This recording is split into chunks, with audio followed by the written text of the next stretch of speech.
of a major beer is what happens across in the east end of this city over the next couple of hours. It is head-to-head, Celtic against Rangers. It's live here on Sports Sound on BBC Radio Scotland with Andy Halliday, Pat Bonner and Liam McLeod.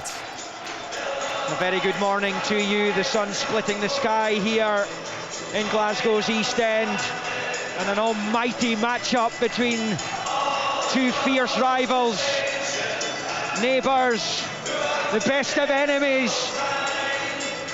The sound of the door creaking ajar will have interrupted the Celtic supporters Saturday evening.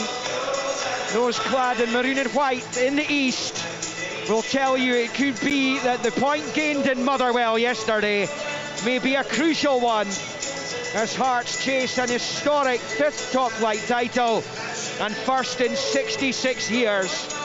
Celtic fans, though, will have to view it as two dropped. They've been over the course before many times. Unbridled success over the last decade and a half. They know the significance of anything left on the floor. And as their neighbours make the short trip across Glasgow with their own title aspirations imploding in their last two games, a home victory today and the arrears at the top will be down to a solitary point with just 2 games to play. The biggest question right now, I guess, is will Hearts' visit here next Saturday lunchtime be a battle for the title, a shootout, or will it be for a sensational guard of honour? That is now down to Celtic, who go to Motherwell themselves on Wednesday after this one, with Rangers determined to put an almighty spanner in the works today as they try and at the very least find a Champions League place for next season. The two sets of players making their way down the famous Celtic Park tunnel out into the resplendent sunshine here in late spring. The Celtic players peeling off to the left, the Rangers players to the right. Both of these clubs have had their trials and tribulations to deal with this season. Celtic, though, eyeing up a League and Scottish Cup double. Rangers will be trophyless unless there's an amazing act of escapology between now and mid-afternoon next Saturday. The Celtic supporters in the safe standing section over in the northeast corner of the stadium unveiled another spectacular tifo. We'll fight it out until the end, it says in the upper tier, and if they are to fight it till the end, they'll probably have to win today and win on Wednesday, with Hearts at home to Falkirk and with a pretty much impregnable record inside their own Tynecastle lair this season. The lineups, if you missed them earlier, for Celtic, one change from the side that started at Easter Road and eventually beat 10-man Hibernian last week. Tunisia international Sebastian Tenekti drops out of the starting 11. Luke McCowan comes in. So the Finnish international Sini Salo in goal. Alistair Johnston, who's made a timely return to the first team at right back. Trusty Scales and Tierney making up the defence. Nygren, McGregor, Engels, McCowan and Yang supporting Daisen Maida, who has returned to form at just the right time for the defending champions. Rangers 3 changes from their bitterly disappointing and damaging defeat at Hearts on Monday evening.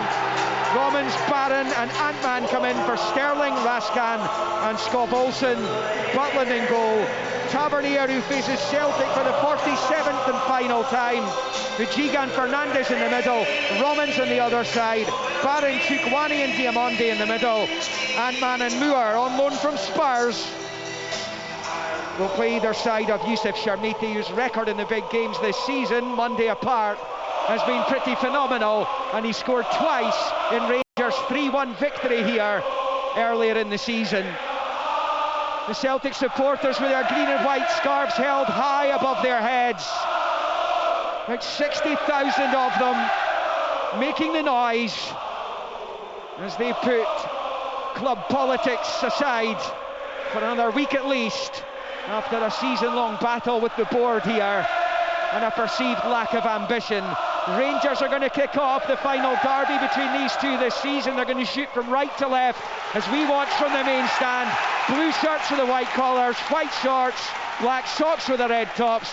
Celtic in their green and white hoops will shoot left to right. It's game on here as Celtic go towards the Lisbon line stand, but it's back with Jack Butland in the Rangers goal just outside his box. Pumps a long right foot ball down that far side. Tavernier, right hand side of the Celtic box, can't control, and it drifts behind for the goal kick. I think the scene is set, Pat Bonner.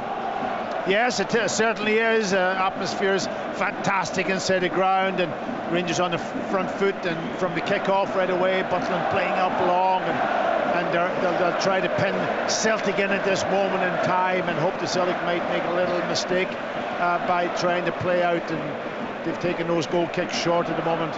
Yeah, it's been moved to Trustate, centre back out to Johnston. Loose ball given away straight to Barron in the midfield, but Nygren picks up. Barron wasn't expecting it and couldn't control it. Now Kieran Tierney bounding across the halfway line.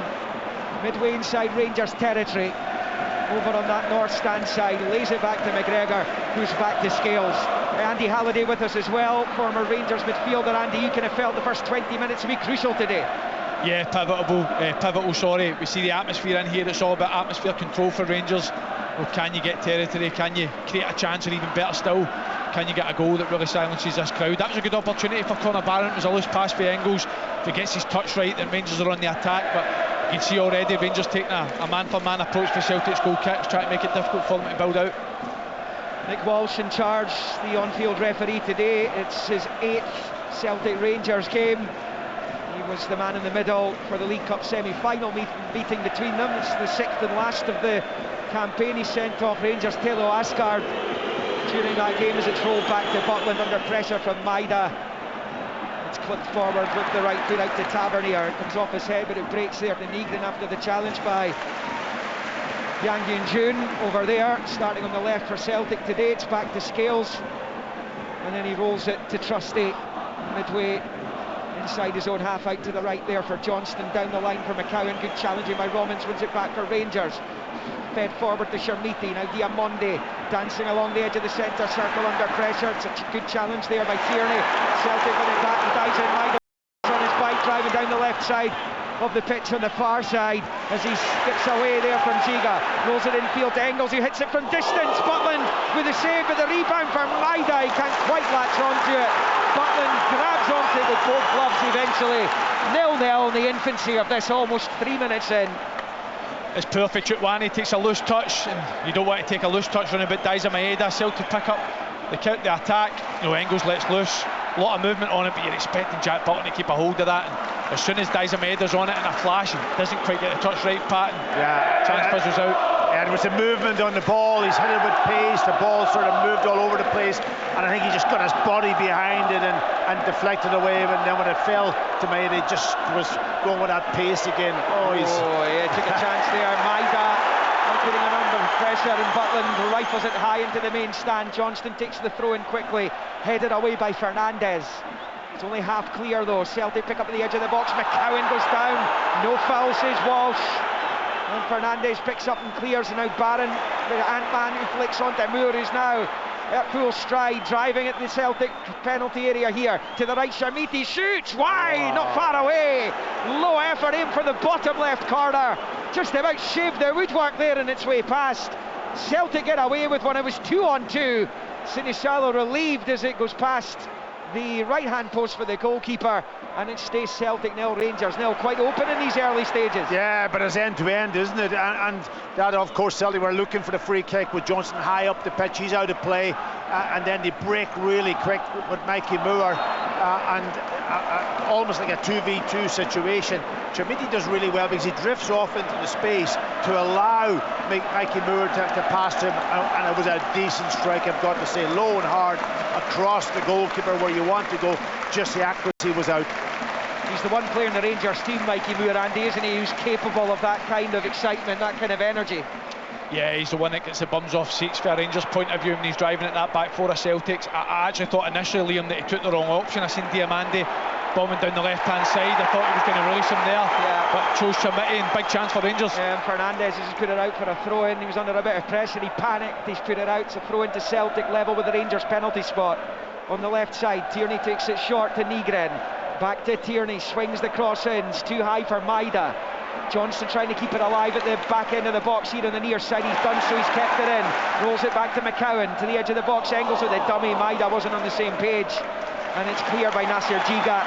He comes all the way to Sinisalo midway inside his own half, the Celtic keeper. 5 in, 0-0. Yeah, plenty of intensity, you know, in this game. I think Celtic have probably started off the best.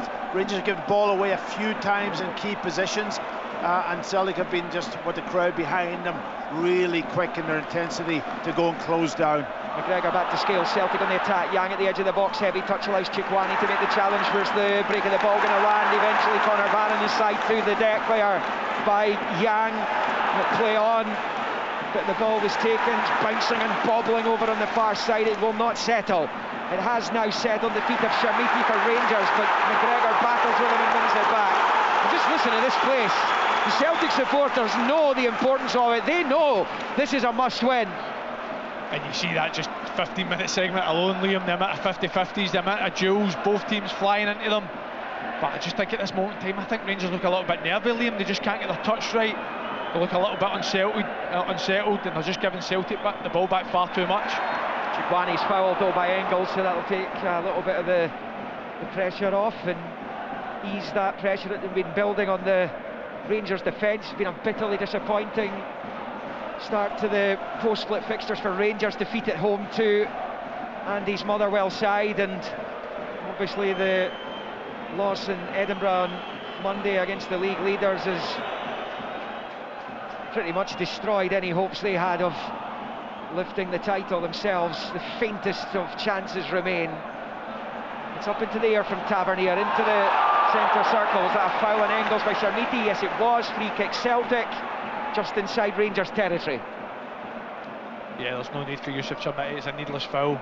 Just allows Celtic to gain control again in Rangers half. Rangers find it very difficult out of the half at the moment. Yang over on the far side. Tierney low ball in. It's too close to Butland, who flops down onto it inside the 6-yard area.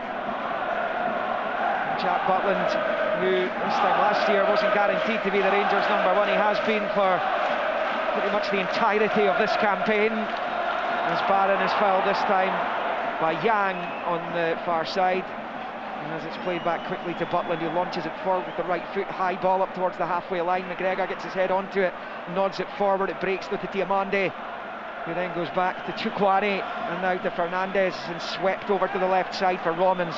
Danny Rule, the Rangers manager, so animated down there on the edge of his technical area as Johnston catches Romans, and that'll be a Rangers free kick about level with the edge of the centre circle in the Rangers half. Yeah, Butland taking no chances, and he knows. And listen, they've spoken about it probably many times this week about Maeda and what he gives this Celtic team, not closing down. And he comes from areas where you wouldn't expect him. He's not in front of you, you can see him. He comes from the side, from the back, and so you're almost then forced into kicking it quickly and long, and sometimes that can give the possession back to the opposition. But the opening eight minutes, Pat, I feel as if Rangers are going back to Jack Butland too much. They're allowing Celtic to press, they're allowing Celtic to be on the front foot. So again, for me, I think they're just inviting pressure. Like he says, if the last few games are in to go by, if you pass the ball back to your goalkeeper, Daizen Maeda's not going to give him a minute's peace. No, and the countless acts of pickpocketry that Daizen Maeda has produced on a regular basis this season are warning enough for the Rangers defence and goalkeeper not to take a chance when he's around. But Fernandez has nicked it off McCown. He wanted too long. He's not getting the free kick. It's with Sharmiti at the edge of the Celtic box. Works himself some space. He's in. Chance here. The back post, and it's tucked into the net. Rangers lead. Mikey Moore on the rebound there. Fires it past Viliami Sinisalo. And that's a massive goal for Rangers that could have serious repercussions in the chase for the title, and will be welcomed by Heart of Midlothian at the same time. 9 minutes in, Celtic 0, Rangers 1, and it's the on-loan Spurs winger who breaks the deadlock. Rangers get their press absolutely spot on. It's Emmanuel Fernandez that's shuffling round in the back four that presses Luke McCowan on the touchline. Luke McCowan's he's not strong enough, he's loose in it. He loses the ball in such a key area, and as soon as Emmanuel Fernandez picks up to Yusuf Sharmiti, you think for all the world he's going to shoot with his right foot at the edge of the box, cuts into his left, gets a little bit of ricochet, but it's brilliant for Mikey Moore to follow up and just prod it past Sinisalo at the near post. Advantage Rangers. Yeah, and listen, you're right. You've described it perfectly. That's a couple of times now that Luke McCown's out in this sort of right-hand side, coming back towards the ball. I think they're better playing that ball in behind and hoping that Maeda will make that run into the space when he comes. He comes deep. The centre half's always going to come, and then he out-muscles him, and that's where the goal led to. But he still should have support behind him.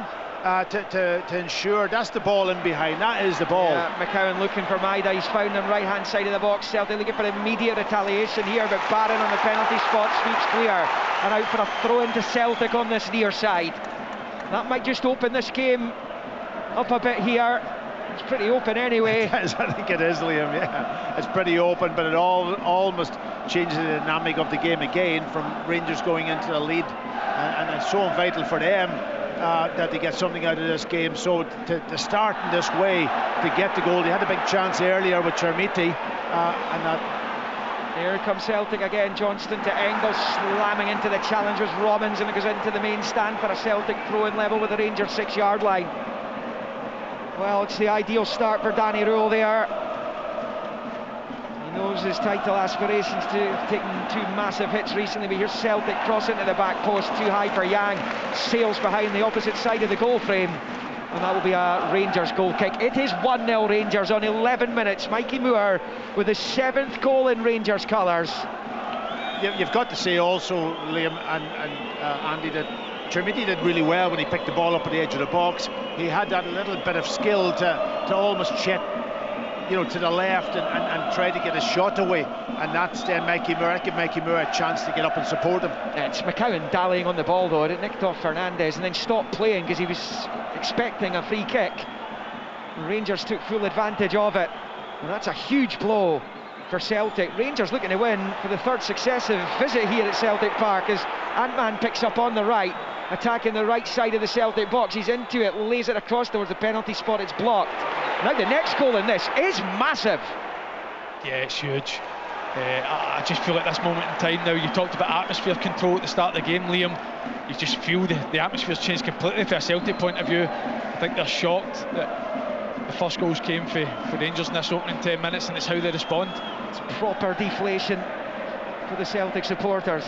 They did their bit, in fairness. Celtic behind, and as it stands, 4 points adrift of Hearts, who, as it stands right now, will have a chance to win the league on Wednesday when they host Falkirk. They haven't lost a single home game this season. That's where it stands right now. A long way to go, quite clearly, here as Moore skips away from Engels. He's midway inside his own half though, but he's switched it out to the right side. Tavernier in space, gets it under control. It's an early long ball towards Chermiti, gets it on the chest, still it's Chermiti. Trusty's in trouble, Chermiti pulls it back, Moore can make it 2, and it's blocked by Scales.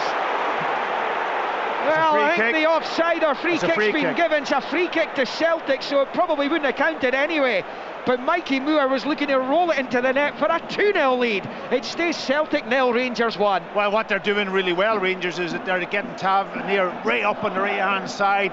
Celtic are keeping their 3 up front, and he's taking a bit of a risk, but he's pushing up there. They switch it quickly, and then Celtic are in a little bit of trouble. They're trying to get back into position to defend. A brilliant ball, I've got to say, to the back post. Chermiti was unlucky, wasn't he? Because he has comes out of the air and it just rolls on his arm. But I'll tell you what, that could have been. And I have got to say, the defending of Scales was incredible. I was just about to say, Pat, Mikey Moore and Liam Scales don't know it's going to get ruled out for handball. Yeah. So the defending for Liam Scales to block it on the line, you think for all the world Mikey Moore's going to bust the net as Rangers attack again. There's Chermiti, flights it out to Tavernier. He's got it into his stride, right side of the box. 4 in blue in the middle. His cross cut out by Tierney. Nygren then, was he fouled by Barron? No, says Nick Walsh. Play on, Tavernier with a really good ball into the area, headed away on the 6-yard line by Trusty. Gets decent height and distance on it. Nygren flicks on, but it's picked up by Fernandez. And just listen to the angst amongst the home supporters now. Yeah, Young's got to be very careful. He's coming away on the inside. I think he's trying to press high with the other players, but he's leaving that space way out on the left-hand side, and Celtic Rangers is exploiting it so well with Tavernier. On again, absolutely on again. If you look at That's a long ball, clipped forward by Fernandez. The bounce favours Sharmiti. He's got her away from Trusty. He's all over the place right now. Head swimming. Ant-Man picks up the scraps in the edge of the box, facing away from goal. Gets it back to Chukwani via Diamonde. Out to Tavernier. Rangers trying to stamp in the throat here, and Tavernier's won his team a corner over on the far side. Celtic are all at sea. And so is Austin Trusty in particular. I mean, that's just a routine straight long ball for Emmanuel Fernandez, and he misjudges it completely. He doesn't know whether to attack it, which he should do.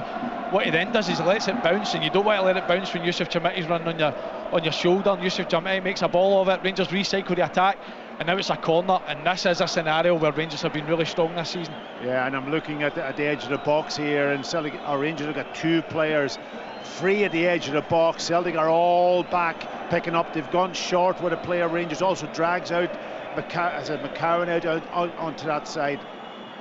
In comes Robin's corner. The header from Fernandez was one. What a chance. He's put it wide. It's an outstanding opportunity. About 5 yards from goal. He doesn't make clean contact, and it goes past for a goal kick. Celtic 0, Rangers 1. Celtic's title hopes are on the line here. That was a big chance, I've got to say. It's come off his shoulder, actually. And he really should have headed it. Yang for Maida. He's in. Maida's in up the other end. He's put it wide. Rolls it past the right-hand post. And the groans from the Celtic supporters are there for all to hear. They all expected. Maida's been in decent form recently.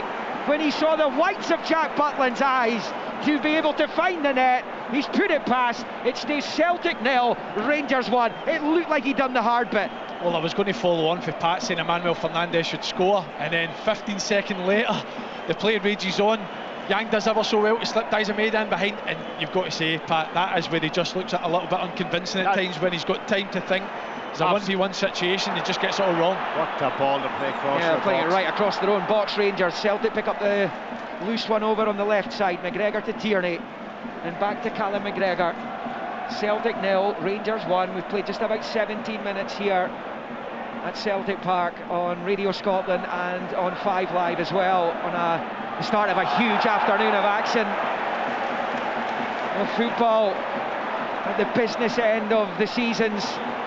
As Yang knocks it off Tavernier. It's gone out for a Rangers ball over there. I just wonder how that will affect my head also. It will affect his confidence if another chance comes, because you've got to make at least the goalkeeper save.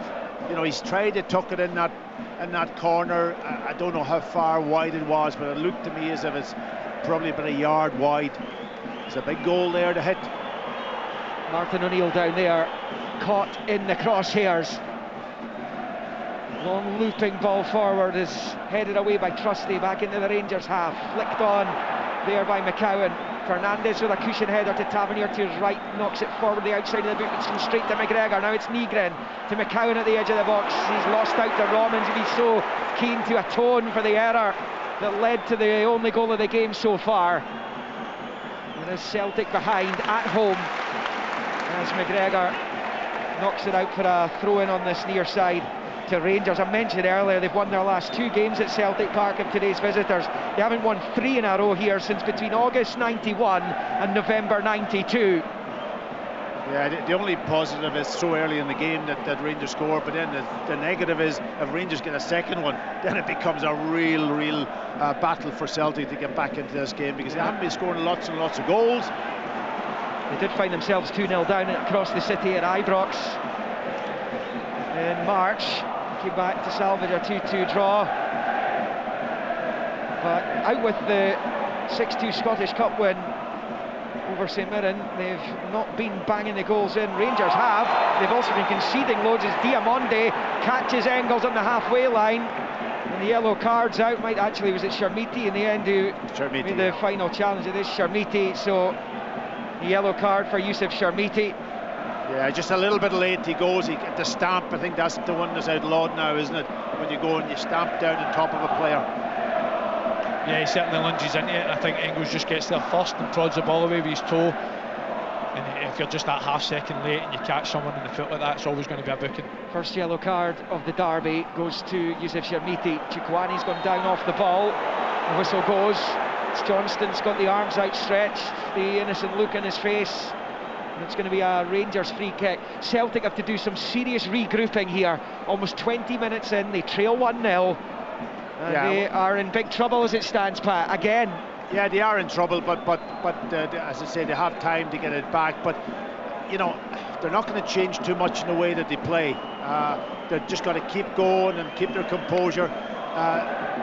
Defensively, both teams look, for me, as if they're not good.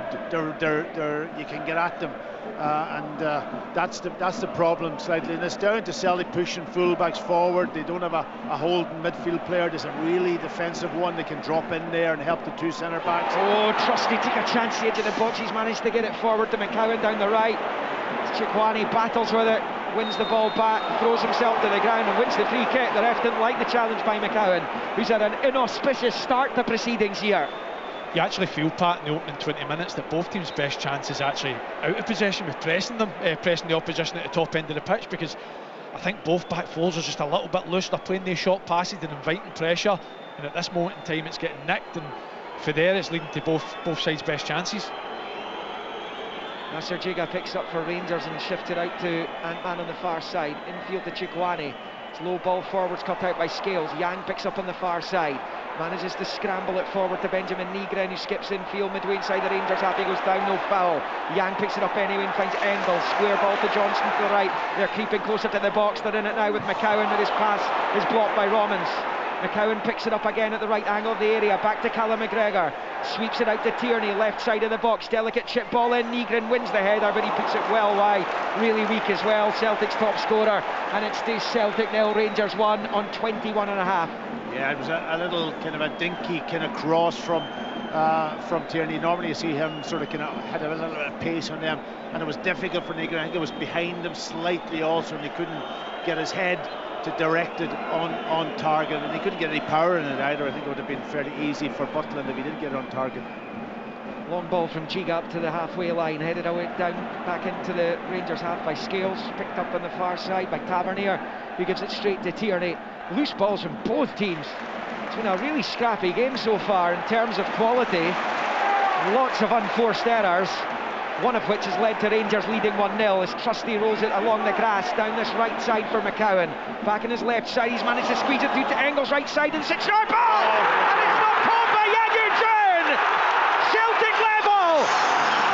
Really good play down the right side. Yang fires it past Butland, and the title-chasing champions are back on level terms after the first quarter of this final derby between them this season.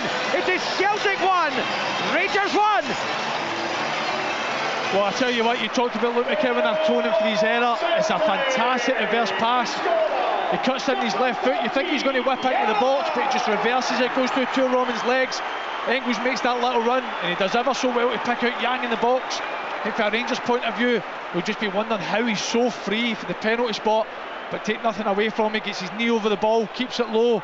1-1. This isn't cut and dried yet, though. They're checking for an offside in the build-up, so this is not set in stone yet. Yeah, I think what Butland is complaining about, there may be somebody standing in front of him. Obviously, Yang's not offside. I don't think when the ball's played for the first pass, anybody was offside, but I think maybe somebody might have been hindering Butland, and that's why Butland has ran up to the halfway line to have a word with the referee, and it's going to be checked from that perspective. Right. I didn't see it properly, but I think that's my interpretation. Yeah, the guys don't have monitors. Pat Nevin in the studio does, though. Pat. Right, here's the news. He was directly in front of the keeper, and he was in an offside position. Yeah, goal given, Pat. But goal's been given, so Yang's equaliser stands, and this is so finely poised at 1-1, as the season is as a whole. I just wonder what Pat Nevin's making of the game itself. Well, we've got you, Pat. Well, let me finish that. First of all, he was in front of the goalkeeper, but the keeper wasn't saving it. I think they made the right decision there, so well done there. Unbelievable start to the game. Rangers looked really, really sensible. Just soaked up a bit of pressure and then broke well. Watch out for Mikey Moore, taking up great positions. However, this game feels like the whole of the Scottish Premiership season this season. It's mad and it ain't going to stop. Brilliant, loving it. It's been absolutely fascinating, and it continues to be This derby is level again, 24 and a half minutes on the clock. As Rangers take centre, it's rolled back to Butland, who fires it long and high with the right boot, wearing that luminous goalkeeping kit, up towards the edge of the Celtic box where it's headed away.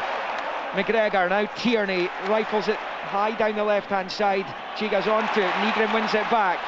The Celtic supporters making the noise again after that equaliser from Yang, who was the Celtic scorer when they lost 3-1 to Rangers here last time, one of their goals of the season. Barron's caught by McGregor over on the far side, and he's had his injury problems this season, is Connor Barron, but it will be a Rangers free kick level with the edge of the centre circle to the right of it. Yeah, there'll be controversy probably around the goal, but it was a brilliant goal. I've got the reverse pass, the run, the cut back, and Yang picking up that position. We were faulting him from being maybe too far in the pitch, but that time, perfect. Here's a chance. Engels through for Maida, it's well defended by Fernandez, gets it away, and Rangers pick up the loose ball on this near side with Diamonde, turns it back there to Romans, to Diamonde, now it's with Chikwane, still deep inside his own half here as he rolls it back to Fernandez, low ball forward to Diamonde, looks up with the pitch ahead of him and flights it out towards Antman. He's not going to get there though, and it's out for a Celtic throw-in midway inside their own half over on the far side. That goal from Yang, his 10th of the season, into double figures, looking forward to the World Cup with South Korea as well. He finds himself in that group with the co-hosts Mexico. Yeah, he's one player that has responded to Martin O'Neill. You know, I think he was out of things for quite a while. People are wondering whether he had the ability. Martin seems to have come in and got the best out of him, and 10 goals is a decent return. 1-1 then, live here on Radio Scotland and 5 Live, as Romans pinches it back off McCowan and drives into the Celtic half. He's midway into it now. Now the overlapping Moore, left side of the box. Moore across, and that sails high and wide for a corner of a Celtic defender, and it's such an important intervention as well, because they got one or two waiting for a tap-in. Same thing, McCowan out-muscled in this position.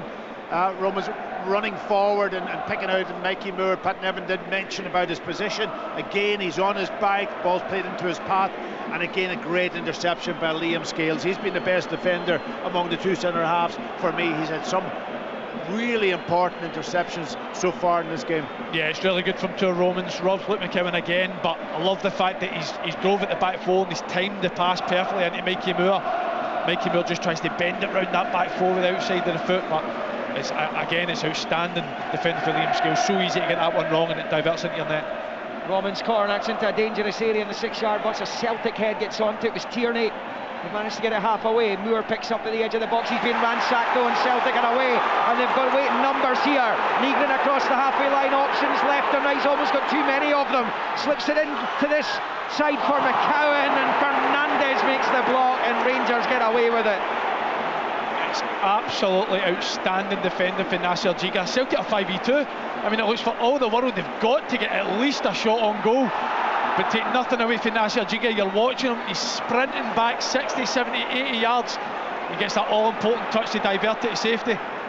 It's with Diamonde on the near side, rolls it infield to Chikwane and back to Diamonde. This game is frenetic as usual. 28 on the clock, one apiece. Yeah, unfortunately for Luke McCowan, he's the one that everything's sort of kind of breaking down from Celtic's perspective, and there was a great opportunity there for them. I don't know whether it was the right pass. It's a ball over the top for Moore, who's got in between the two centre backs, but Sinisalo comes and claims. Yeah, but there were so many options for that pass, wasn't it? There was on his left, he had two players, on his right he had a player, and he's picked out McCowan, and it was a good interception, but that was a big opportunity for Celtic. Celtic coming driving down the left. Tierney, now it's with Yang over on the touchline. Tavernier trying to stick to him. Yang's freed himself off and got some space and plays it short infield to Tierney. The left angle of the box with his back to goal, rolls it back to McGregor, and now it's with Engels, who is back to Scales, who switches it first time to Trusty. Low ball out to Johnston, level with the penalty spot on this right side. Back to McCowan, and he goes back to Trusty. Square to Scales again. Scales looks up at the penalty area, decides to roll it Easy ball out to Tierney, he's got his cross in, Maida peels away from Romans, but Romans heads it away, kept alive. Nygren picks up in the box, but it's taken away from him, and Butland will grab onto the loose ball. We played almost half an hour. Celtic won, Rangers won. It is 100-mile-an-hour stuff, this. But it's brilliant, you know. I've watched so many games in England, and it's tippy-tappy, moving, waiting for the moment. This is two teams at it. Yes, maybe the quality, you may talk about it, but it's so exciting. Yeah, and the intensity, I mean, it's just going back and forth over the last 10-15 minutes. Again, the quality's not been great at times, but it's made for unbelievable viewing because it's so back and forth. Liam Scales has it over on this near side. He goes back to his keeper. Sinisalo takes a touch and smashes it forward up towards the halfway line. Fernandes unchallenged, controls in the chest, knocks it forward with the left foot, but he's given it straight to McGregor, and then Nygren is brought crashing to the ground by Diamonde, and that will be a free kick to Celtic to come later on 5 Live. 2 o'clock kickoff, Nottingham Forest against Newcastle, followed at 4:30 by West Ham against Arsenal. Penny for the thoughts of the Spurs fans going into that one. As Engels picks up, there's also Burnley, Aston Villa and Crystal Palace against Everton. Back in Scotland on Tuesday, bottom 6, Aberdeen, St Mirren, Dundee United, Livingston, Kilmarnock, Dundee. The playoff semi-final first leg, replacing the top flight between Dunfermline and Partick Thistle. That's live on the BBC Scotland TV channel. And then Wednesday, Hearts, Falkirk, Motherwell, Celtic, Rangers, Hibs. The penultimate Premiership matches taking place during the week before it all comes to its dramatic conclusion next weekend. Dramatic only really if Celtic and Hearts go head to head for the title here Saturday lunchtime. Bouncing ball in the midfield, Nygren nodding it back to McGregor. One apiece it is here. McGregor's long ball looking for Yang. Tavernier reacts well and stabs it back to his goalkeeper first time. Butland clears with the right foot up towards the halfway line on the right side. Tierney heads it away, breaks low to Diamonde. Now he's switched it out to the left for Tua Romans. The Rangers left back, midway inside Celtic territory. Short ball to Moore, goes back to Chukwane, who finds Diamonde, and then back to Fernandes, to Chukwane, first time to Barron in field. Barron loses out though to McGregor, reacts well to win it back, only momentarily though. Trusty picks up, Trusty fouled by Chukwane. Free kick Celtic, level with the edge of the centre circle, inside their own half. It is right of centre, it is 32 minutes on the clock, it is Celtic 1, Rangers 1. But all of Rangers' success so far has been coming from switch of plays and try to create that overload on the outsides. But any time they're trying to play through the organisation of Celtic, I think Celtic are doing ever so well a snibbing it and going the other way. But I mean, like you said, Liam, it's been so breathless this opening 30 minutes. You can still feel the tension inside the stadium, and you do feel that the second goal was going to be massive. And you feel it ever since Celtic got that, they've started to gain control of this match. Yeah, they're dictating a bit now as Tierney goes out to the touchline for Yang over on the left side. Infield to Nygren, pushes it back first time to Tierney over there. And back to Scales, he switches it left to right of the circle for Trusty. Low ball with the left foot out to the right side here for McCowan. McCowan's midway inside Rangers territory, decides to go back to Trusty. And he finds Scales, it's patient from Celtic this time. Forward to Maida, finds Scales over on the left. Chip ball forwards, cut out by Ant-Man, and now it comes to Chukwane. Square ball to Barron. And then Chukwane continuing the theme of this match, both teams contriving to give it away in areas they find themselves in where they could perhaps make inroads. It's been out for a Celtic throw-in off Moore on this near side. Johnston over it from the attacking third here.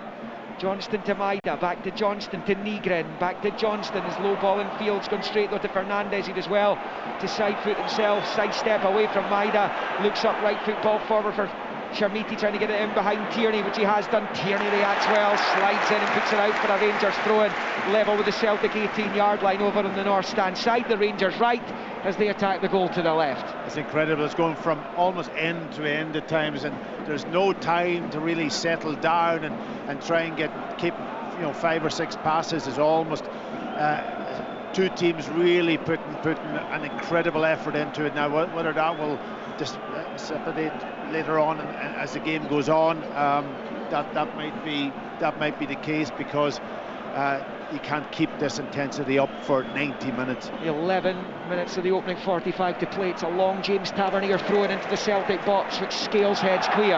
Ant-Man recycles it out to Tavernier on the far side, low ball in, Sharmiti's on it, right side of the box, it's away from a couple of challenges, has to roll it back out wide for Ant-Man, digs out the cross, Fernandez attacks it, Trusty heads it away though, Nygren completes the clearance, but Nick Walsh's whistle signals a Celtic free kick inside their own penalty area, and it will remain at Celtic 1, Rangers 1.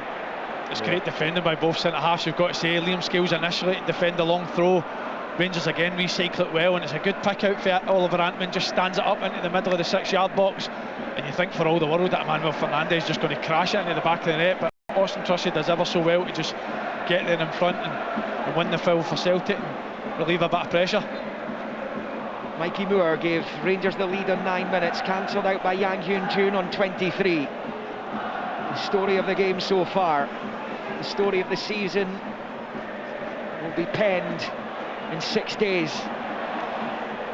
Rangers clear through Fernandez into the midfield, it drops for Barron via Diamonde. It's now with Fernandez, rolls it forward, he's got it through a couple of Celtic shirts and out to Diamonde, who switches it to the right for Tavernier. Rangers have steadied themselves as they come forward, out to the overlapping Ant-Man's a poor ball by Tavernier, didn't get Ant-Man a chance there. Tierney slides and picks it out for a Rangers throw-in on the far side. It's been a good 5 minutes for Rangers this. Again comes for that switch of play, Liam. Any time they switch the ball over to the right or left hand side, they've got the marauding fullbacks, they're creating 2v1s, and James Tavernier just gets the weight of pass all wrong. It allows Kieran Tierney to just divert it out for a throw-in, but again looked like another great opportunity for Rangers on the counter-attack. It's going to be another long Tavernier throw-in, which is something he's started doing this season, his final season at Rangers. Into the box it comes, there's a header towards goal and headed behind by Johnston, so Rangers have a corner over on this near side. There's a hush descends amongst the home supporters. Yeah, and this is, I think Rangers have got the advantage in set pieces, especially corners and wide free kicks. They have the height, they've got the centre halves who can go up there, Chukwemeni also, and then the delivery of Tavernier is almost usually spot on. And Celtic don't have a lot of height in the team apart from the two centre halves. I mean, Celtic have been susceptible to the set pieces this season as a whole.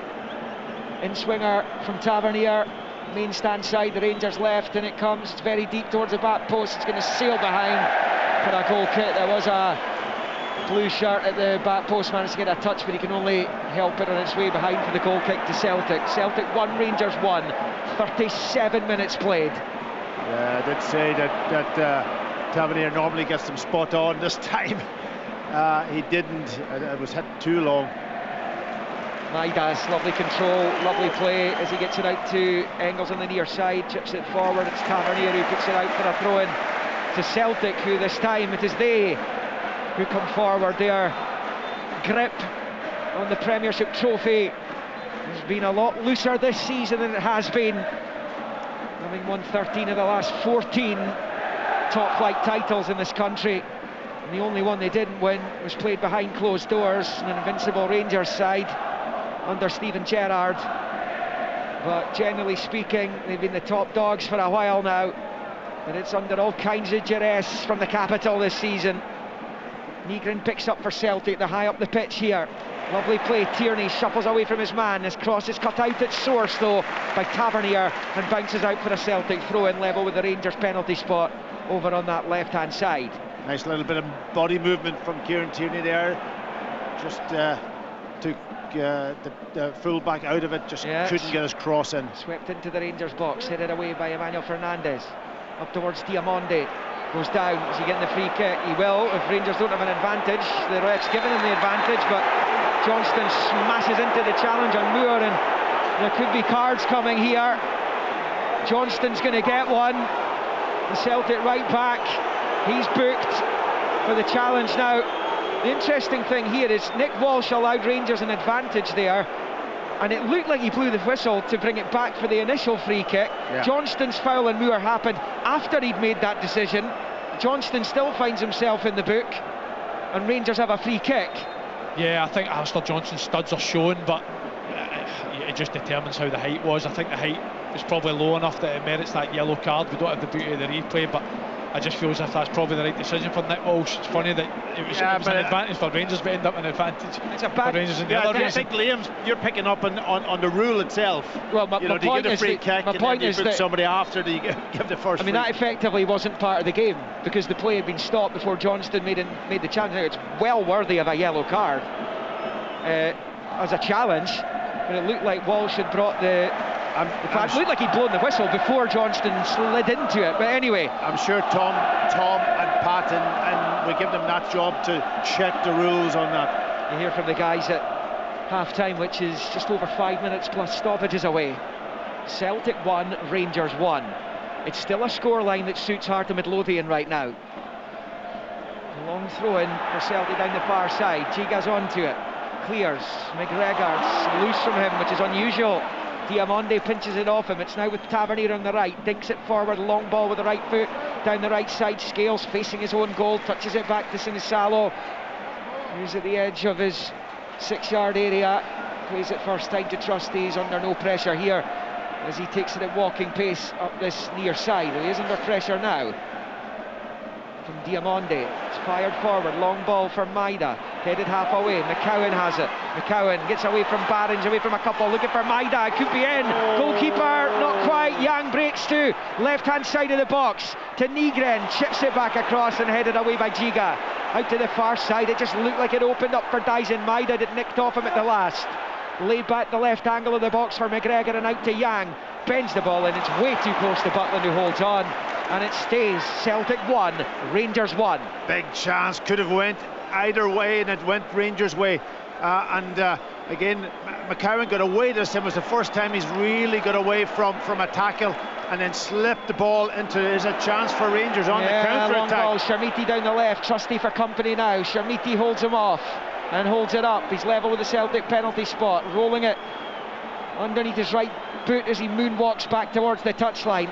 Fires it back to Totti Chukwani. He squares it to Barron, midway inside Celtic territory. Out to Tavernier, he goes down, fouled by Yang. Rangers free kick, right at the right angle of the box.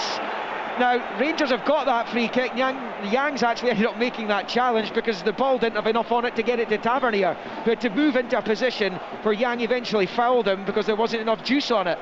Yeah, and James Tavernier does well just to scoop it over Yang. I must admit, Liam, I'm surprised that a card never came with the type of challenges. He's late. Looks as if he catches James Tavernier, similar to the couple we've seen so far round about the boot.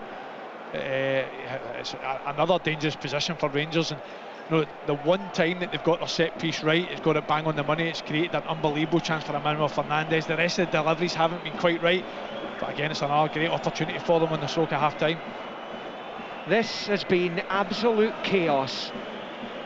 1-1 it stands at, 42 on the clock. Rangers though with a free kick opportunity at the right angle of the Celtic penalty area, and their captain James Tavernier, he's been so on point so often in his decade-long Rangers career, which he will draw to a conclusion this summer. The ref's not happy with something, he's delaying proceedings just now. Tavernier waits the take. Can Rangers go back in front? In it comes, a good delivery, and Chiga this time heads over. Perhaps jumped a little bit too early there as it goes over the crossbar. Celtic goal kick. Celtic 1, Rangers 1. Yeah, good delivery though. Pace, accuracy to the back post. You would expect Giga to do better, I think, to get himself up and head that ball on target, but certainly another chance from a set piece for Rangers. As it stands, there will be a minimum of 1 minute added on at the end of this first half. It's Nygren's a loose ball in an attacking position as well. He's given it straight to Tavernier, who swings and turns it out for a throw into Celtic on the far side. I said when Rangers were 1-0 up, the next goal was crucial. I'm going to say it again, the next goal is crucial as it stands. Yeah, absolutely, and both sides have had chances to get that next goal. Well, Nasser Giga, you were right, Liam. I think he just gets up there a little bit too early and doesn't quite time it, but it's a great delivery. You could see with the setup, Rangers had Chermiti, Nasser Giga and Fernandez at the back post, so you seen it was clear where they were going to target. They get a delivery right again, but just not enough for Rangers to divert on target. Yeah, this game's there for either team, the way it's going right now. Neither have really been capable of putting in 90-minute performances this season, so it's going to be interesting to see how they get on in the second 45 as Celtic come forward looking to go in front for the first time this afternoon and before the interval. Played to the left angle of the box for Negan. It's a poor ball again from Nygren, loses it. The one thing with Nygren is that I'm not sure if he's a midfield player or what he is, but he gets himself into positions to score goals, and that's his attribute. But the rest of it is questionable, I've got to say. Yeah, he played a big role in Sweden getting back to our major finals in World Cup in the summer as Celtic come down the left-hand side of the Rangers box. Nygren, he's on the turn, pulls it back, clipped towards goal by Yang, and sails over the bar. They're not getting the corner that they want. Goal kick to Rangers, 1-1. And 30 seconds of the 45 to play, with 1 minute added on top of that. I think Celtic are getting a lot of success with their little inside runs with the midfielders and the wingers just sliding it in behind. It was Nygren that made the run this time. The pass came, he showed great composure to then chop back inside and try and set it to Yang. I think Rangers do a good job of just snuffing it out and making it not an easy shot, just like the Yang equaliser was. So I think at this moment in time, Pat, I don't know about you, but I think both sides will probably take half time because the chances are going both ways. They want a breather also. There's an incredible intensity to this game and pace. Long ball forward by Butland, breaks in around about the halfway line. Maida can't get onto it. Fernandes hoists it forward into the stoppage time. The 1 minute, Trustees misjudged his header. He's got a second chance, thankfully for him, as he nods it out to this near side for McCowan in field to Johnston, who swipes it as far up the pitch as he can, up into the air, and it drops to Jiga, who goes back to Butland, the edge of his box, the edge of the D of his own penalty area.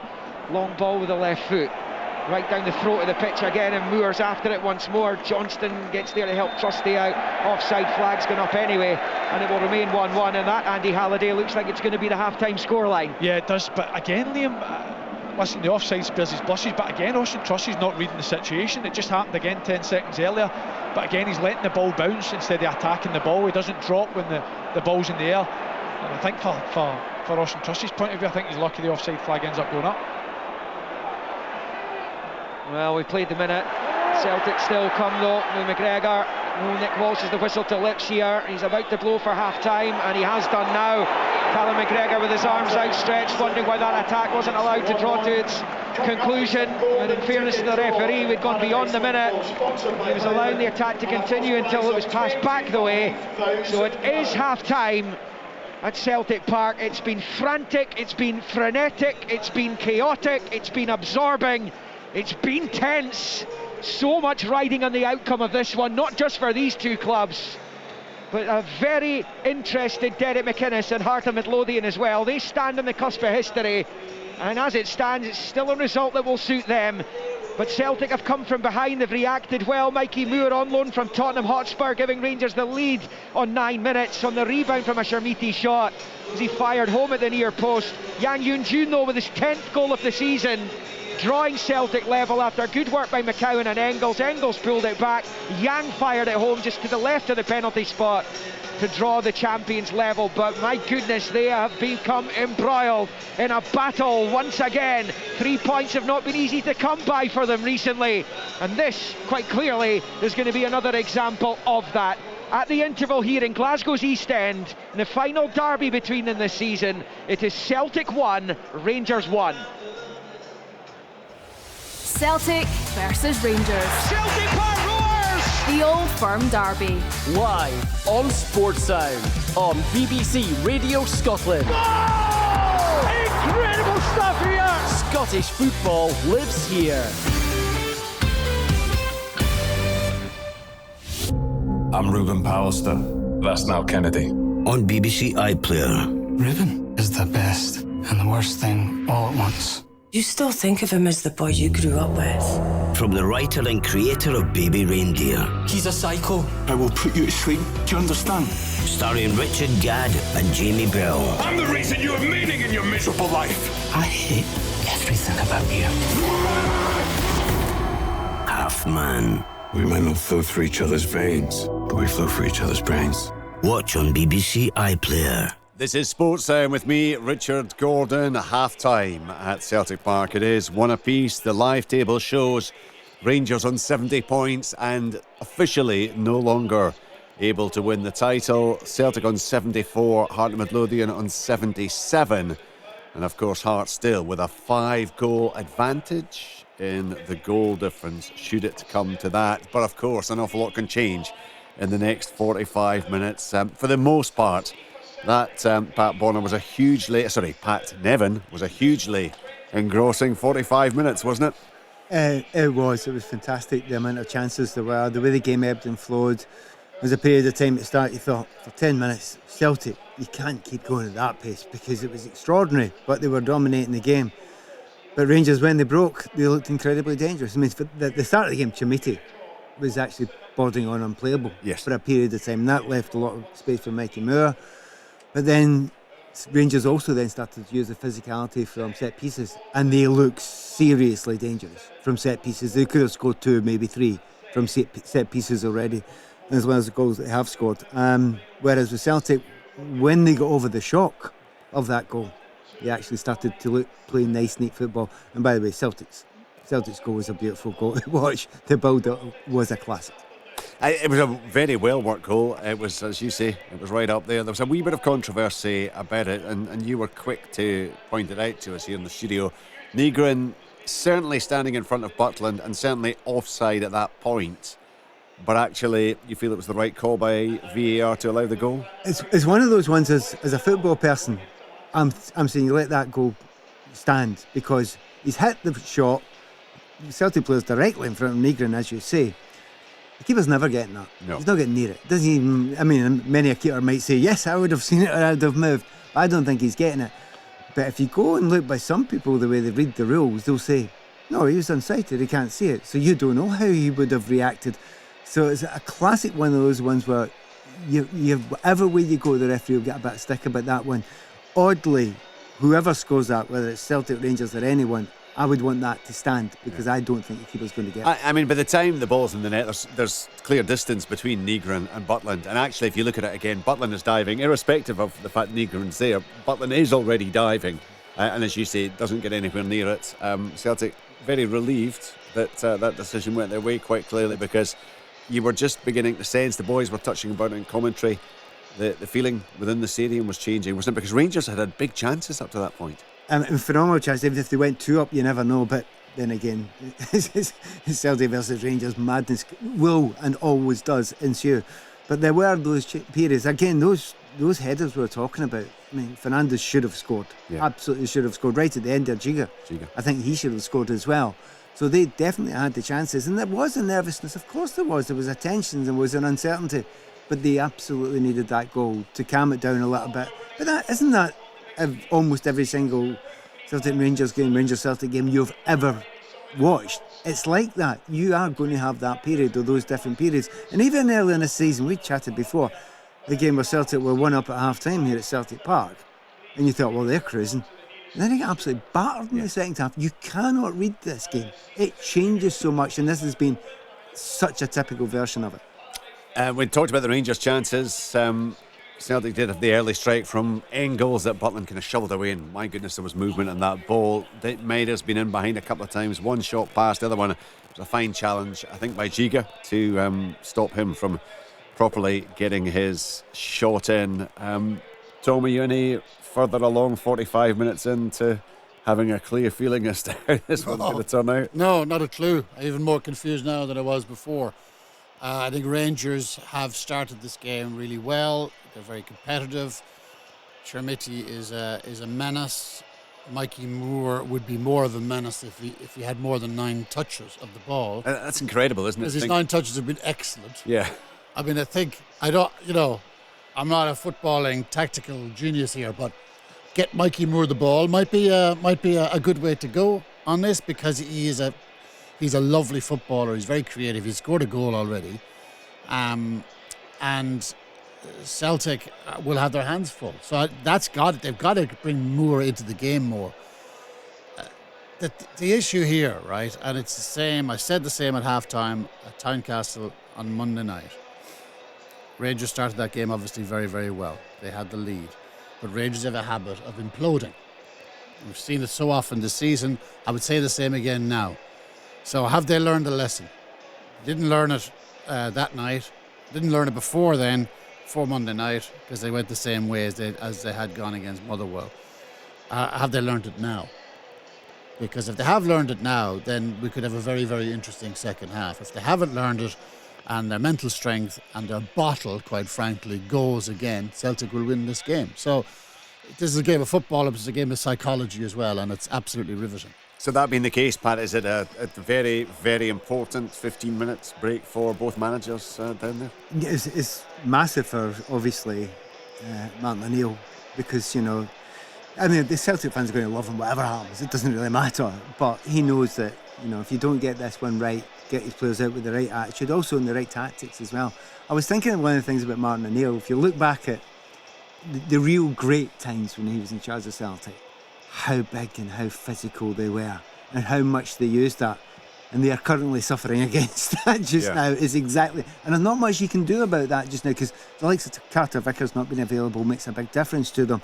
The one thing I think he'll be disappointed in, we talk about the chances and the shots on goal and Maeda being closed down, the 4-on-2 that Celtic had for me was almost criminal. So this was on the halfway line, 4 of them advancing, Nygren on the ball. Yeah. He's got 1 to his left, 2 to his right. Exactly. So what you do in that situation, players of intelligence, what you do is you draw a player and you slip it in when you draw the player. If you've got 4 against 2 and you don't end up with at least a shot on goal, you've got it badly wrong. Yeah. And they didn't end up with a shot on goal, they got it wrong. And that sort of thing will have Martin O'Neill tearing his hair out, because you're not going, I was going to say you're not getting that many chances. The way it's going, there'll probably be plenty more chances in this game, but that is a brilliant chance, even though it doesn't come up as a chance. That should have been converted. Yeah, I mean, there'll be so many moments over the course of the 45 we've seen, so many moments over the course of the next 45 we're about to witness. Yeah, the lads were asking about the Alistair Johnston yellow card, and does the referee blow the whistle? It wasn't a foul. In my opinion, it wasn't a foul. So it should not have been a yellow card. Can we underline for, we're in the studio this time, we've got all the... We have the replays, the lads at Celtic Park don't. And we've been there before where we haven't got the replays. Yeah, we're desperate to see that. Yeah. It's a great tackle. Yeah, I mean, the foot's low, the studs aren't up, he takes the ball, clean his whistle. And there's a reason why the referee gives it and thinks it's bad. It's because he goes with his wrong foot. Yeah. So if he goes with his left foot, which is the correct angle to go for it, then it just looks like a nice normal tackle. Because he goes with his right foot, it looks slightly odd. And that's why the referee, who is wrong side of it, to give that decision.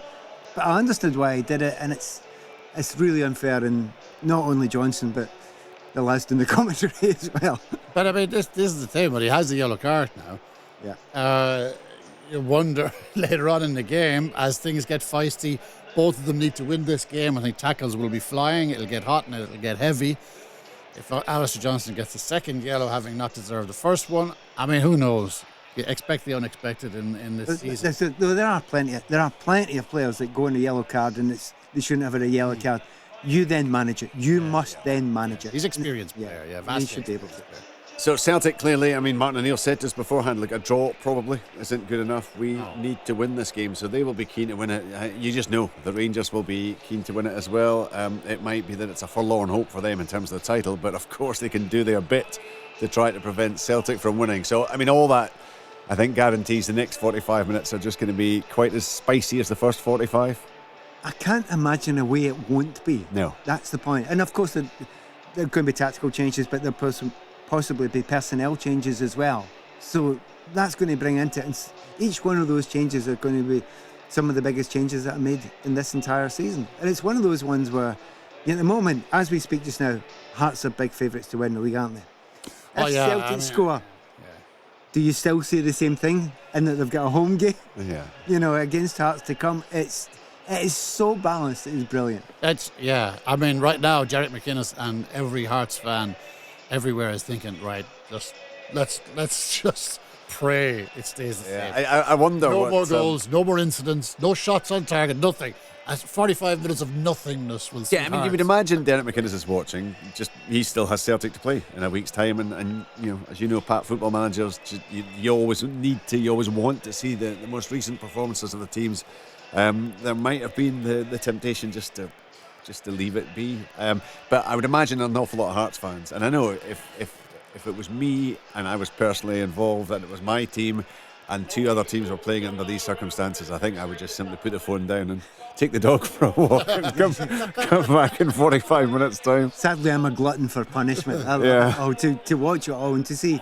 I mean, even if it's There'll be fans out there hoping, Hearts fans out hoping that 4 Celtic players get injured between now and the end of the game. And each time a player goes down, like an important player, they go, yes. Maeda, they'd want Maeda, they'd want McGregor, and a few others besides. I doubt that there's many Hearts fans taking the dog for a walk right now. Right. I doubt that. If they are, we've got the headphones on.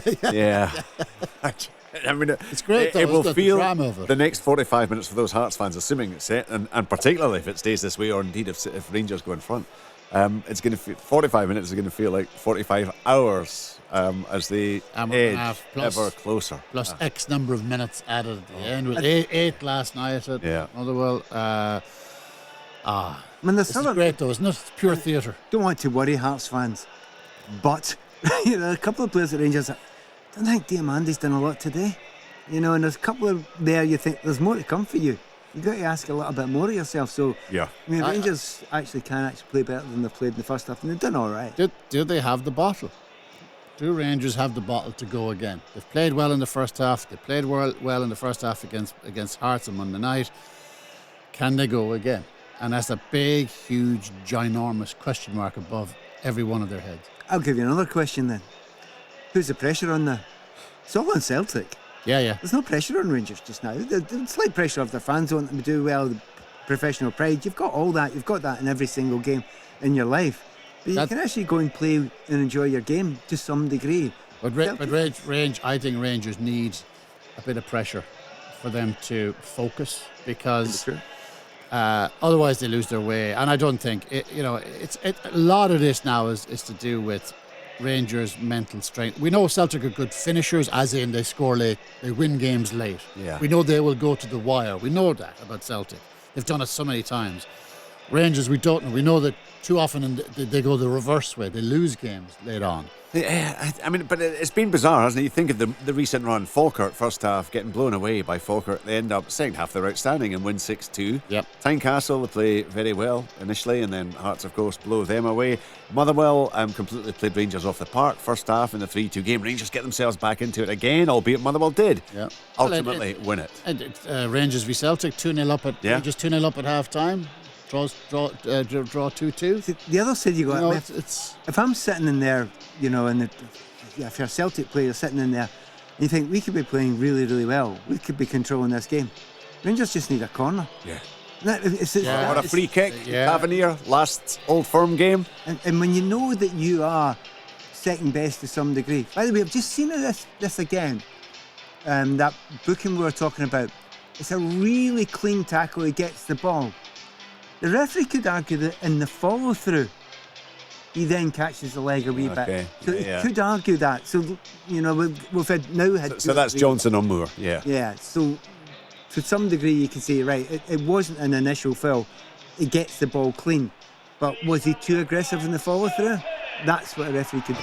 What do you think? I think it's 50-50 there. Yeah. But they will be hoping, Celtic and Alistair Johnson will be hoping that it is irrelevant, of course, in the overall scheme of things.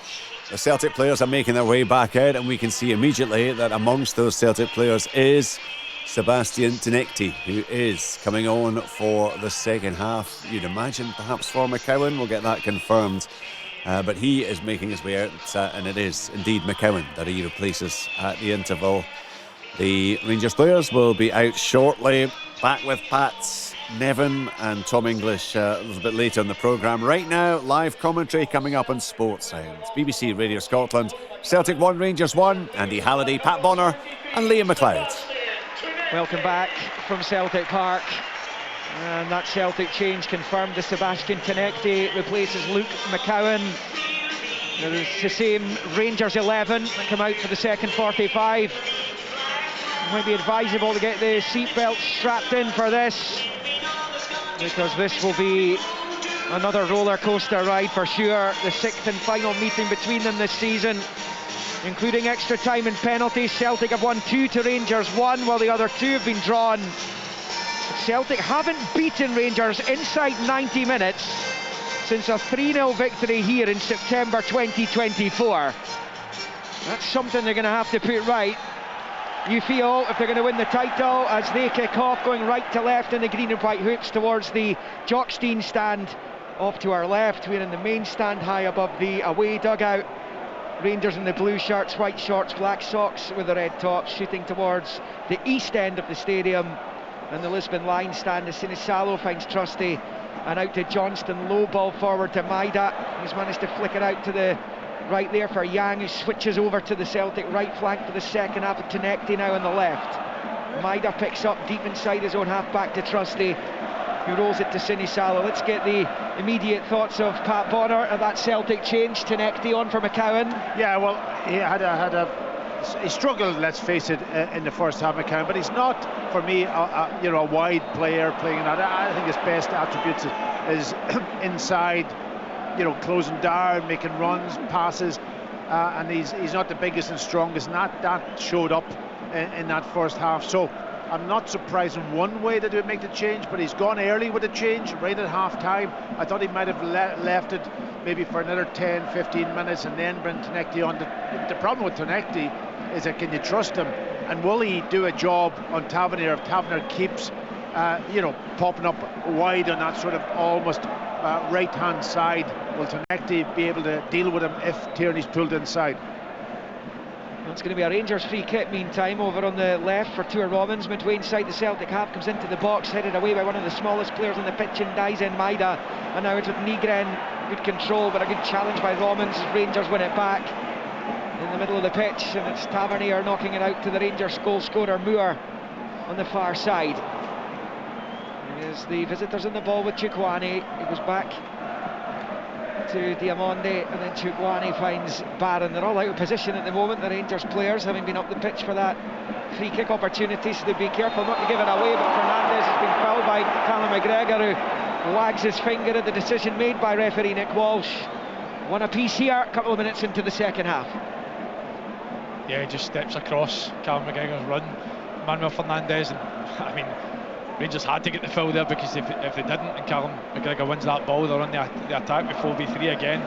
Again, Rangers just try to play a bit shorter passes, try to take the sting out of the game already. But at this moment in time, they're not really going anywhere with it. But tug of Moore's jersey there as Rangers took the free kick into the edge of the centre circle. Moore was pulled back. That is a Rangers free kick. And this second half here is season defining for Celtic in particular. Celtic win it, Rangers know they will finish third, and they'll be relying on Celtic winning the Scottish Cup to get into the Europa League, otherwise it'll be the Conference League. Celtic up against lower league Dunfermline Athletic in the final in 13 days time. Rangers pick up this free kick, Tavernier's over it, everyone else apart from Butland's ahead of him. Tavernier launches it forward down the centre point, Celtic box. I mean, a mess of it. Trusty loses out. Robbins hoists it back in, punched away by Sinisalo. Outstanding goalkeeping. Maida looking for Tenecti. He's given it straight to Barron though. It's been a better start to the second half by the visitors. Shermiti back to Barron, just inside his own half. He lays it back to Tavernier. He goes all the way back to Butland. It's excellent goalkeeping by Sinisalo. I mean, it's in there for such a long time. He's had to come through for a crowd of bodies. Emmanuel Fernandez and Giga are up for it. But it's that right fist of Sinisalo manages to divert it for danger. He does punch, doesn't he? Normally, he doesn't catch, so he got good distance on him. A draw is trepidatious for Celtic, given they have to go to Fir Park on Wednesday, and also Hearts have that goal difference advantage over them, which is +5. Which could end up being crucial if it goes to next Saturday and Hearts have a 3-point lead. We shall see. It is Giga for Chukwani. He turns it back out towards Tavernier, but it's going to evade the Rangers skipper, and out it goes for a Celtic throw-in, which Nygren will take. Again, it's so scrappy from both teams. We saw lots of that in the first half. Long thrown in the box. Maida tried to get onto it, left side of the area. It's defended well by Fernandez. Behind it goes off the Rangers defender for a Celtic corner, and Arne Engels comes over to take it. Yeah, he's got delivery angles, we know that. I don't know whether they'll maybe change it up a little bit. They've got 2 out at the moment. This is incredibly, we played almost 50 minutes. Celtic's first corner of the piece. 2v1 out there at the moment, just I would take it short. Yeah, Tenecti's the short option for Engels, otherwise it's an in-swinger coming right into the mixer. Rangers have everyone back to defend this. Engels, Belgium international, stands over the ball, he's staring down at it just now. So he waits to try and cause havoc. Into the box it comes, decisive header away by one of the Rangers defenders. It's Fernandez, and eventually comes off Scales and out for a Rangers throw-in on this near side. So no drama for the visitors on this occasion from Celtic's first corner opportunity. Tavernier over the throw-in on this near side. Bowls it infield to Barron, he swings it forward into the Celtic half. Scales is going to get there. And one of a trio of Celtic players recently to sign a contract extension here, along with McCowan and Forrest. Trusty picks up right in the centre circle out to Yang on the far side. Jinks infield, away from two Rangers players. Yang's now central, rolls it to the left for Tierney. Out it comes to Tinekti. Tinekti against Tavernier, is level with the Rangers 18-yard line, is forced back the way to McGregor. McGregor forward to Tinekti, squeezes in the box, Nygren across the face, a goal, and Maida so close to making the contact. That would have surely put Celtic 2-1 up. It's instead sailed behind for the goal kick on the reverse side of the goal frame, and it stays Celtic 1, Rangers 1 on 51.5. Nice little bit of combination of passes at the edge of the box to set it up. I thought he just could have pulled that ball back better. He's almost kind of driven it across that 6-yard box beyond the back post. If he's cut that back just a little bit better, I think Maeda was scoring at the back post. It's that run again, Liam, just that little run inside the box, and it's great combination play, really intricate football. Lovely play by Scales. He managed to work it to Yang at the edge of the box. He's been out-muscled by Diamonde. Rangers struggling to get it clear. Nygren goes down the edge of the box. Ball taken, says the referee. Engels heads forward, Tavernier heads away. The Celtic fans feeling aggrieved at some of the decisions that are going against them this afternoon. That was another one. It's back with Sinisalo all of a sudden. Tierney passing it back to his keeper. Sinisalo, who displaced Kasper Schmeichel, as the number one choice here. Schmeichel's injury. He comes out to Johnston on the far side, up the line to Yang and back into his own half for Trusty. Celtic looking to assert themselves on this game. They have to. Arithmetically, Rangers not out of the title battle, but to all intents and purposes they are. As Tinekti picks up for Celtic down the left, taking on Ant-Man. Jinks along the 18-yard line, drags it back on his left side and back onto his right. Passes to Nygren. To the left of the D, it's back out wide for McGregor, who finds Tierney ahead of him on the left touchline. Back to Callum McGregor as Celtic try to find a way through. Played back to Scales left of the centre circle. Chip ball this time, in behind Tavernier. Tierney didn't really know what it was, he's on it now, fires it back, and it's in from Maida! Dyson Maida scores! A goal that could be so crucial for Celtic in their almighty battle to retain their crown. It's brilliant from Kieran Tierney, left side of the box, across it came, and Maida, with the goal in front of him, finds the bottom right corner, and the Celtic supporters in a symphony now. It is Celtic 2, Rangers 1. Massive moment in the game, massive goal. I've got to say also a really good ball from Scales, but a run from Tierney makes up his mind. He runs without the ball, penetrating run, and then that cutback. I talked about a cutback initially before for the other chances just a moment ago.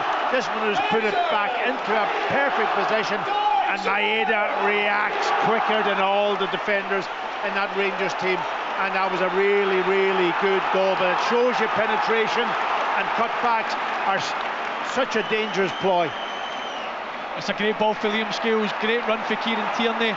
It'll be interesting to see it back, but it looks as if Emmanuel Fernandez tries to go with his wrong foot. It looks as if he tries to block it with his left foot. Daizen Maeda gets a step on him, and how many times has Daizen Maeda been a difference maker in this fixture? Lucky 13th of the season for Daizen Maeda. He's got 5 in his last 4, and he's in again down the left side. Chiga for company. Chiga gets between the man and the ball, and he's been fouled by the Japan international, who's just given Celtic the lead. Rangers free kick deep inside their own half. But my goodness, that goal there, it's a golden goal scored by Daizen Maeda. If Celtic going to win this game and go on to win this title, that right there from Maeda could be his most important one to date. Yeah, it is. Yeah, listen, he's on a rich rim. being a form at the moment, his work rate obviously is up to the level that he was before, but he's obviously now got his goals. We talk about, is he a striker, but if he's scoring goals and his work rate's up, then that is what you want, and you can't knock it. I don't know whether he'll be here after the summer, but certainly he's finishing this competition in unbelievable form at the moment. I spoke on Monday, Liam, that Rangers never reacted to Hearts at Tynecastle. As soon as they got that punch in the face, they almost just limped their way to the end of the game. Now, this is their opportunity to respond. Celtic have started the second half ever so well. Is Danny Rule going to make a change? Diamonde's lost it to Nygren, looks for McGregor. Chances it's still alive. Maida trying desperately to keep it alive at the edge of the Rangers box. Rangers have waiting numbers though and managed to bundle it away. Celtic with a bit between the teeth. It's Tierney to the left side touchline to Nekti, taking on Tavernier. Goes to the right, now back to the left, goes to the byline, across the face, only half clear. Maida's overhead kick! Oh, what a goal it is! Dyson Maida is in dreamland! A wonderful bicycle kick finish, loops over Butland into the top right corner. It is outstanding! It is artistry at its finest from Dyson Maida! And this place has gone absolutely wild! It is Celtic 3, Rangers 1. What a goal! Unbelievable! What a goal from Maeda. We talked about his corner, we talked about form, we talked about his ability. That was sensational. Control it, and then to try the overhead kick from a standing position. It was unbelievable. We were just looking at it. Is it over the crossbar or is it in the goal? And it dropped over Butland. Butland no chance because of the trajectory of the ball, and it goes in to the back right, sort of left-hand corner and underneath the crossbar. Quite incredible, I've got to say. Well, we said, how will Rangers respond? The response is that Celtic kick on and get that third goal. Tanecki does well to take James Tavernier down the outside. I think it's Conor Barron that gets his clearance all wrong, but take nothing away from the finish. I mean, it's incredible technique for Dyson Maeda. Like Pat says, it's a trajectory for all the world. Looks as if it's going to go over the bar, and it just dips into that top corner. 3-1. Looks a long way back for Rangers now. We've seen some incredible bicycle kick finishes in Scotland over the course of the season. McTominay for the national team against Denmark. Shermiti got one in this fixture the last time they met in the league at Ibrox. Dyson Maida's one there. I was saying that second Celtic goal today, his first of the afternoon. Could be his most important to date. That one's just superseded it, and it was spectacular. And it just about had 74-year-old Martin O'Neill heading down the touchline in front of us in celebration. Triple change for Rangers. Sterling, Asgard and Gassama all coming on. Tavernier's time in this fixture's over. He's getting a standing ovation sarcastically from the Celtic fans. He's had so many problems in this fixture, perhaps with Dyson Maida in particular, down the years. As he comes off, so does Ant-Man, so does Diamonde. So those are the changes. As Danny Rule looks to try and get some life into his team, but the bottom line is, like at Tynecastle on Monday, Rangers have been caught like a rabbit in the headlights here. And Danny Rule responds when the game looks potentially out of sight. So the three changes come, but it's now an absolute mountain that Rangers have got to climb. Celtic have got their tails up. There's no doubt whatsoever that Celtic aren't going to settle for just 3 goals. They're going to keep pushing. And said how are Rangers going to respond? They're going to need to respond, and quickly. Asgard chopped to the ground by McGregor, and it will be a free kick to Rangers. There's a bit of argy-bargy down there. Maida's getting himself involved, and he's now in a hat-trick. There hasn't been a hat-trick scored in this fixture since Moussa Dembele in 2016, approaching a decade since a treble was scored in this fixture. Maida being spoken to by referee Walsh. It is a Rangers free kick. Asgard wins it. It's now with Giga, who plays it into the centre circle for Chukwani. Just wonder, Celtic will want more. Celtic will want more. The goal difference is +4 now to try and get themselves in about that. Sorry, +3 in Hearts' favour after the 2 Celtic goals. So they could potentially have the target, Bonner, of trying to whittle that goal difference down now against a punch-drunk looking Rangers. Well, I think, to be honest, they will take this scoreline. You know, I think a 3-1, considering that they were 1-0 down, would be the scoreline. Yes, you can go for goals, but listen, you don't want to lose anything either. Putting themselves under pressure. Nygren out to Tenecti wide on the left, midway inside his own half. An hour played, Celtic 3, Rangers 1. Here on BBC Radio Scotland, BBC Radio 5 Live. High drama, high noon kick-off in Glasgow's East End. Celtic going for the title, going for more goals. Johnston's cross comes in, it's headed away by Giga, and then swept up high into the sky by Moore. He drops down off the head of Trusty, beats Sharmiti to it. Engels heads on, here's Nygren. They're going to get it in behind Giga for Maida. Giga reacts well and takes it out to the left side of his box. Maida's all over him. He's brought him to the ground. It's going to be a free kick. He just never, ever gives up the ghost. I've described him in the past, Andy, as like a wasp at a barbecue, Dyson Maida. What's he like to play against? Exactly what we're watching today. Full of energy. I've often said before, I'd love to know what he has for his pre-match, because I think every footballer in the world would probably try and copy it. It's ridiculous, the energy he's got, regardless of the minute of the game, whether it's the first minute or 94th minute.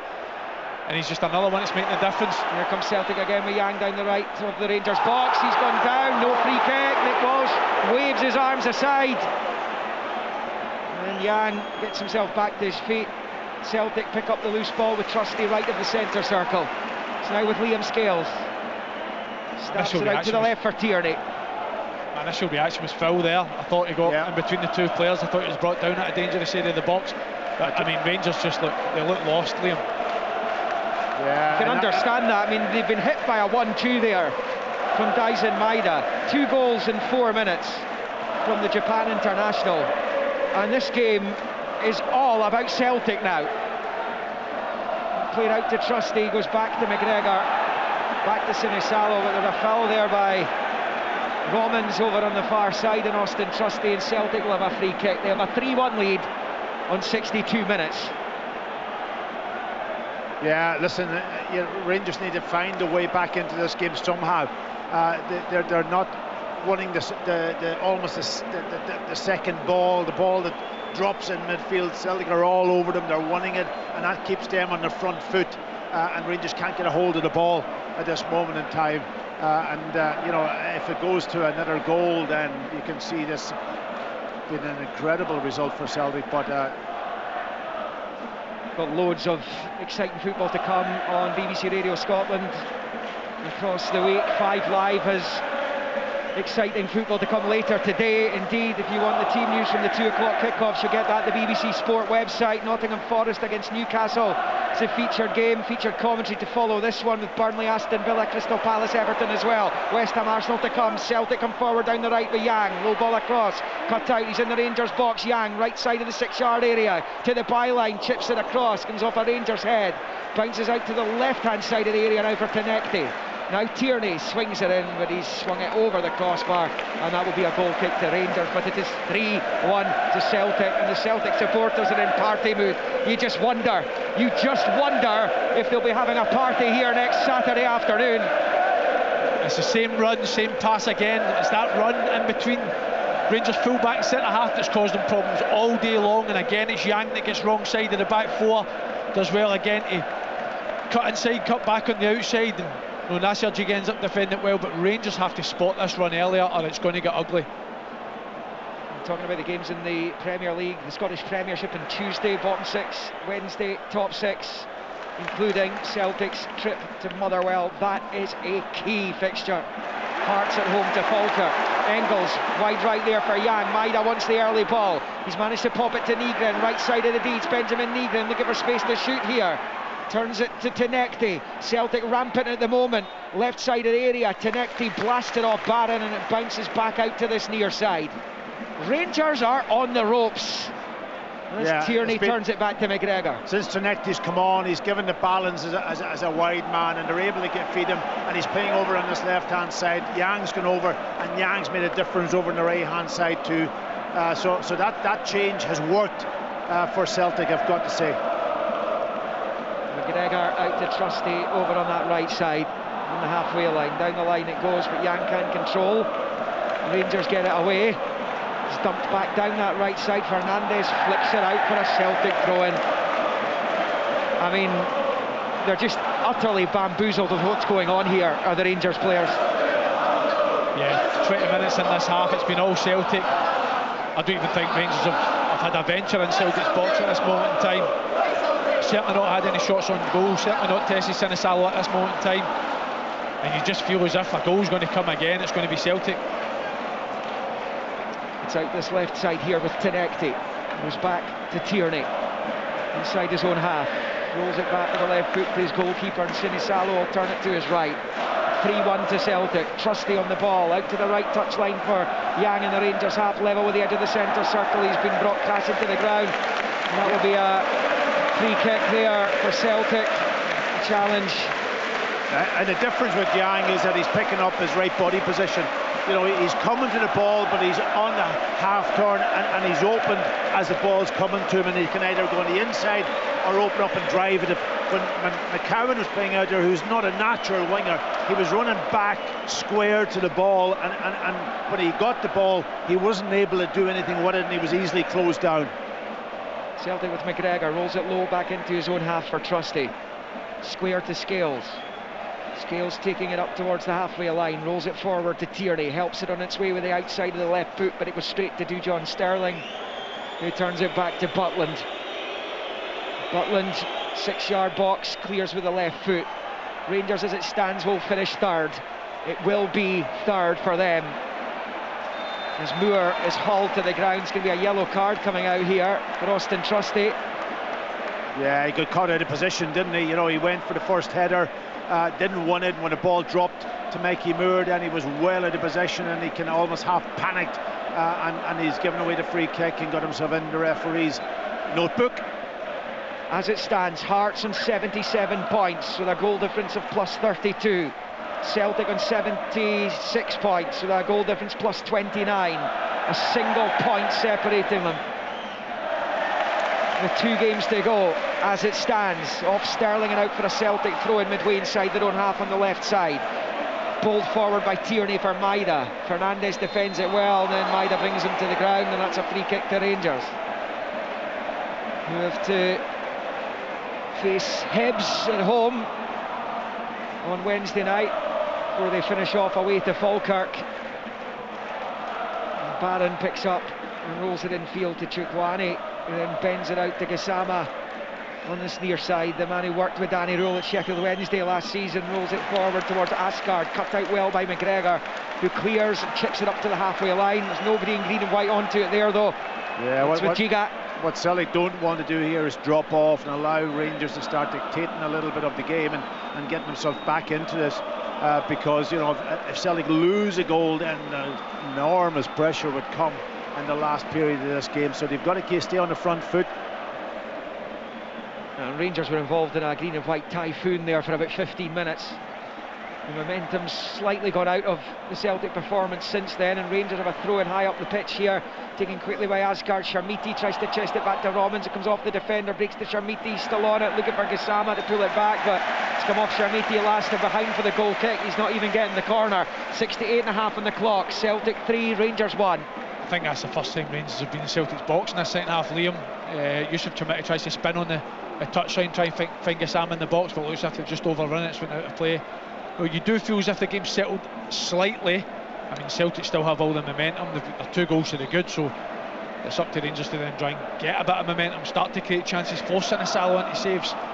But at this moment in time, you just don't see where that's coming from. Well, we're in the realms of where that point that Hearts picked up last night, for those who think it's could be a massive point from the end of the season, that single point with Celtic going to Motherwell on Wednesday, who come into play at that point as Moore collects for Rangers, winding the left down by the corner flag, high up the pitch. Under pressure he is from Johnston. He's managed to get the cross in, headed away by Scales. Yang chests it down to Johnston, who rifles it clear up towards halfway. Rangers pick up with Jiga. Under no real pressure. Nasser Jiga's on loan from Wolves. He finds Fernandes. And a long ball forward for Moore in behind Johnston. A little bit more momentum about Rangers here. They are 2 down though. Asgard picks up. Back to Chukwueze, now it's with Barron. Short infield to the Dane again, it was back to Giga. He rolls it to Barron to his right, Chukwueze. And then back to Connor Barron. Lots of possession for Rangers in the last 5 minutes, but they're not testing Sini Salo. That needs to change. Headed away by Tierney. Tenekti and Barron going in for a 50-50. Comes off Tenekti last and out for a throw-in to Rangers on this near side. It's with Barron. Chipped it forward there to Chermiti with his back to goal, being forced back towards the halfway line by Scales. Works it back to Barron and out with Giga. Yeah, better spell for Rangers, isn't it? They're keeping possession better, and this is what they wanted to do for a period of the game, but Celtic didn't allow them, but they're allowing them now to get plenty of possession. Yeah, 3-1 down with less than 20 of the 90 to play though. And here come Rangers down the left, opportunity perhaps for a cross. It's with Fernandes, got right up the pitch, but he's turned it out for a goal kick. There's actually an offside as well, so it'll be a free kick in the end for Celtic, who have that 3-1 lead. And you would imagine the champions will see it through from this point, and then it all moves on to Wednesday, and there will be plenty of time to look forward to. Yeah, I think what's Celtic coming, but Celtic are going to the bench, Liam. Yeah, still got a job to do here, don't they? Yeah, they have a bit of movement. I see that the board's out, and they'll make a change, whether that's in midfield or whether Yang will come off, because he's put a shift in the game, and also here in the second half. I think Maeda will stay on the pitch because he can keep going, I think, for 90 minutes.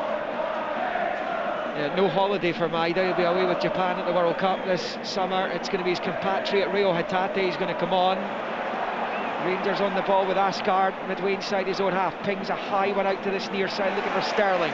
Tierney wins the header though. Tenekti goes after it. Kept in play there by JD Gassama. Turning away from Nygren in field to Asgard. He's lost it though. It's back with Tierney. He's given it away as well. Chukwueze forward to Moore. He's got goal side of Yang. He's burned away from Yang. He's away from one. He's away from two. Couldn't get away from the third. Still alive, but eventually Arne Engels boots it clear. Celtic 3, Rangers 1, 72 on the clock. That's the first time we've seen Mikey Moore getting a run at the ball there in the second half. And it's the first time we've seen him get the ball, you're right, Liam, but initially straight away something happens. So I think Rangers' game plan should be really, really simple. Find Mikey Moore. He's on it again, rolls it to the edge of the box. Gassama looks to take it down. He's inside the area at the penalty spot under heavy pressure though. Celtic get it half away, it's still alive. Engels' clearance wasn't decisive. Chermiti's on it right side and he rifles it into the side net. It's taking a deflection off a Celtic defender, so it will be a Rangers corner on 73 minutes. Celtic 3, Rangers 1. Yeah, getting a bit nervous now inside the stadium because Rangers have had a good spell, and again it's down to Celtic just not closing them down the way they've been doing and allowing them to start it. And those players like Mikey Moore, Chermiti, when they get good possession and good positions, they're very dangerous. Rangers corner, Romans takes, it's headed away by Scales. Breaks back out wide right of the Celtic box for Gassama. Level with the penalty spot. Turns it back to Romans. Bends the ball in with the left foot to the left side of the box. And it's headed behind for the corner in the end. Though the Celtic fans and the Lisbon line stand claim goal kick. And a couple of Celtic players have sustained a head knock there. And there's going to be treatment for at least one of them. Rangers are going to put on the North Macedonia striker Bojan Mijovski in their search to get back into this. 3-1 down with just over 16 minutes of the 90 to play. Yeah, and Celtic will make the change also. I think Hatate, they won't make it at this corner, but they will make it. I think it might be Engels that might be coming off the pitch. He hasn't played a lot of football. It's been an intense game. And Hatate's kind of been out of the picture recently as he takes a drink down below us before making his way on. We have to wait till after this corner though. Celtic are defending. Telo Asgard, the Norway international, over on the far side to take. Still another 15 minutes to go, Liam, but I feel so far that Liam Scales has been absolutely terrific in the opening 75 minutes. Lost count the amount of times that he's defended his box and clearances under his crossbar. The last corner for Rangers, it was him that got his head on it. Celtic cleared the box. Can he do it again? Rangers corner, Celtic 3, Rangers 1. In comes Asgard's corner, it's poor, doesn't beat the first man, he was Callum McGregor who heads it away. Tenecti getting it under control on the near side, flicks it forward looking for Yang, it's bounced off Connor Barron and then almost bounced back into the path of Yang, but eventually goes out for the throw-in. Celtic 3, Rangers 1, 15 minutes to the 90 to play. Celtic are going to bring on Rio Hatate, and he is going to come on for Benjamin Nygren. Pat Nevin, a very interested spectator in the studio, watching this one play out. Celtic heading towards a most crucial of 3 points, Pat. Certainly are just now. We talked at half-time, and we all thought about at half-time what the manager's going to do. They're going to adapt to the personnel or tactics at all. And you're absolutely right, Pat was saying there, Donetsky coming on made such a difference, but also the complete control of the ball in the midfield there was so noticeable in that for 15-20 minutes after it. And it does help when you've got a magician like Maeda and he's finishing. He was getting in the right positions all the time. What about that second goal, Pat? Well, we're going to have to try and figure out what's the best overhead kick we've seen recently, because everyone can argue, but that one was totally different, genius, and for the time it was and for the moment it was and for its importance, absolute class. Words of Pat Nevin there. Celtic 3, Rangers 1 here on Radio Scotland and 5 Live this afternoon. Lots more football to come on 5 later today. Nottingham Forest, Newcastle's less than half an hour away. West Ham, Arsenal to come after that, 4:30. Teams at polar opposite ends of the Premier League going head to head. The Spurs who play Leeds tomorrow will have a keen eye on that one as well.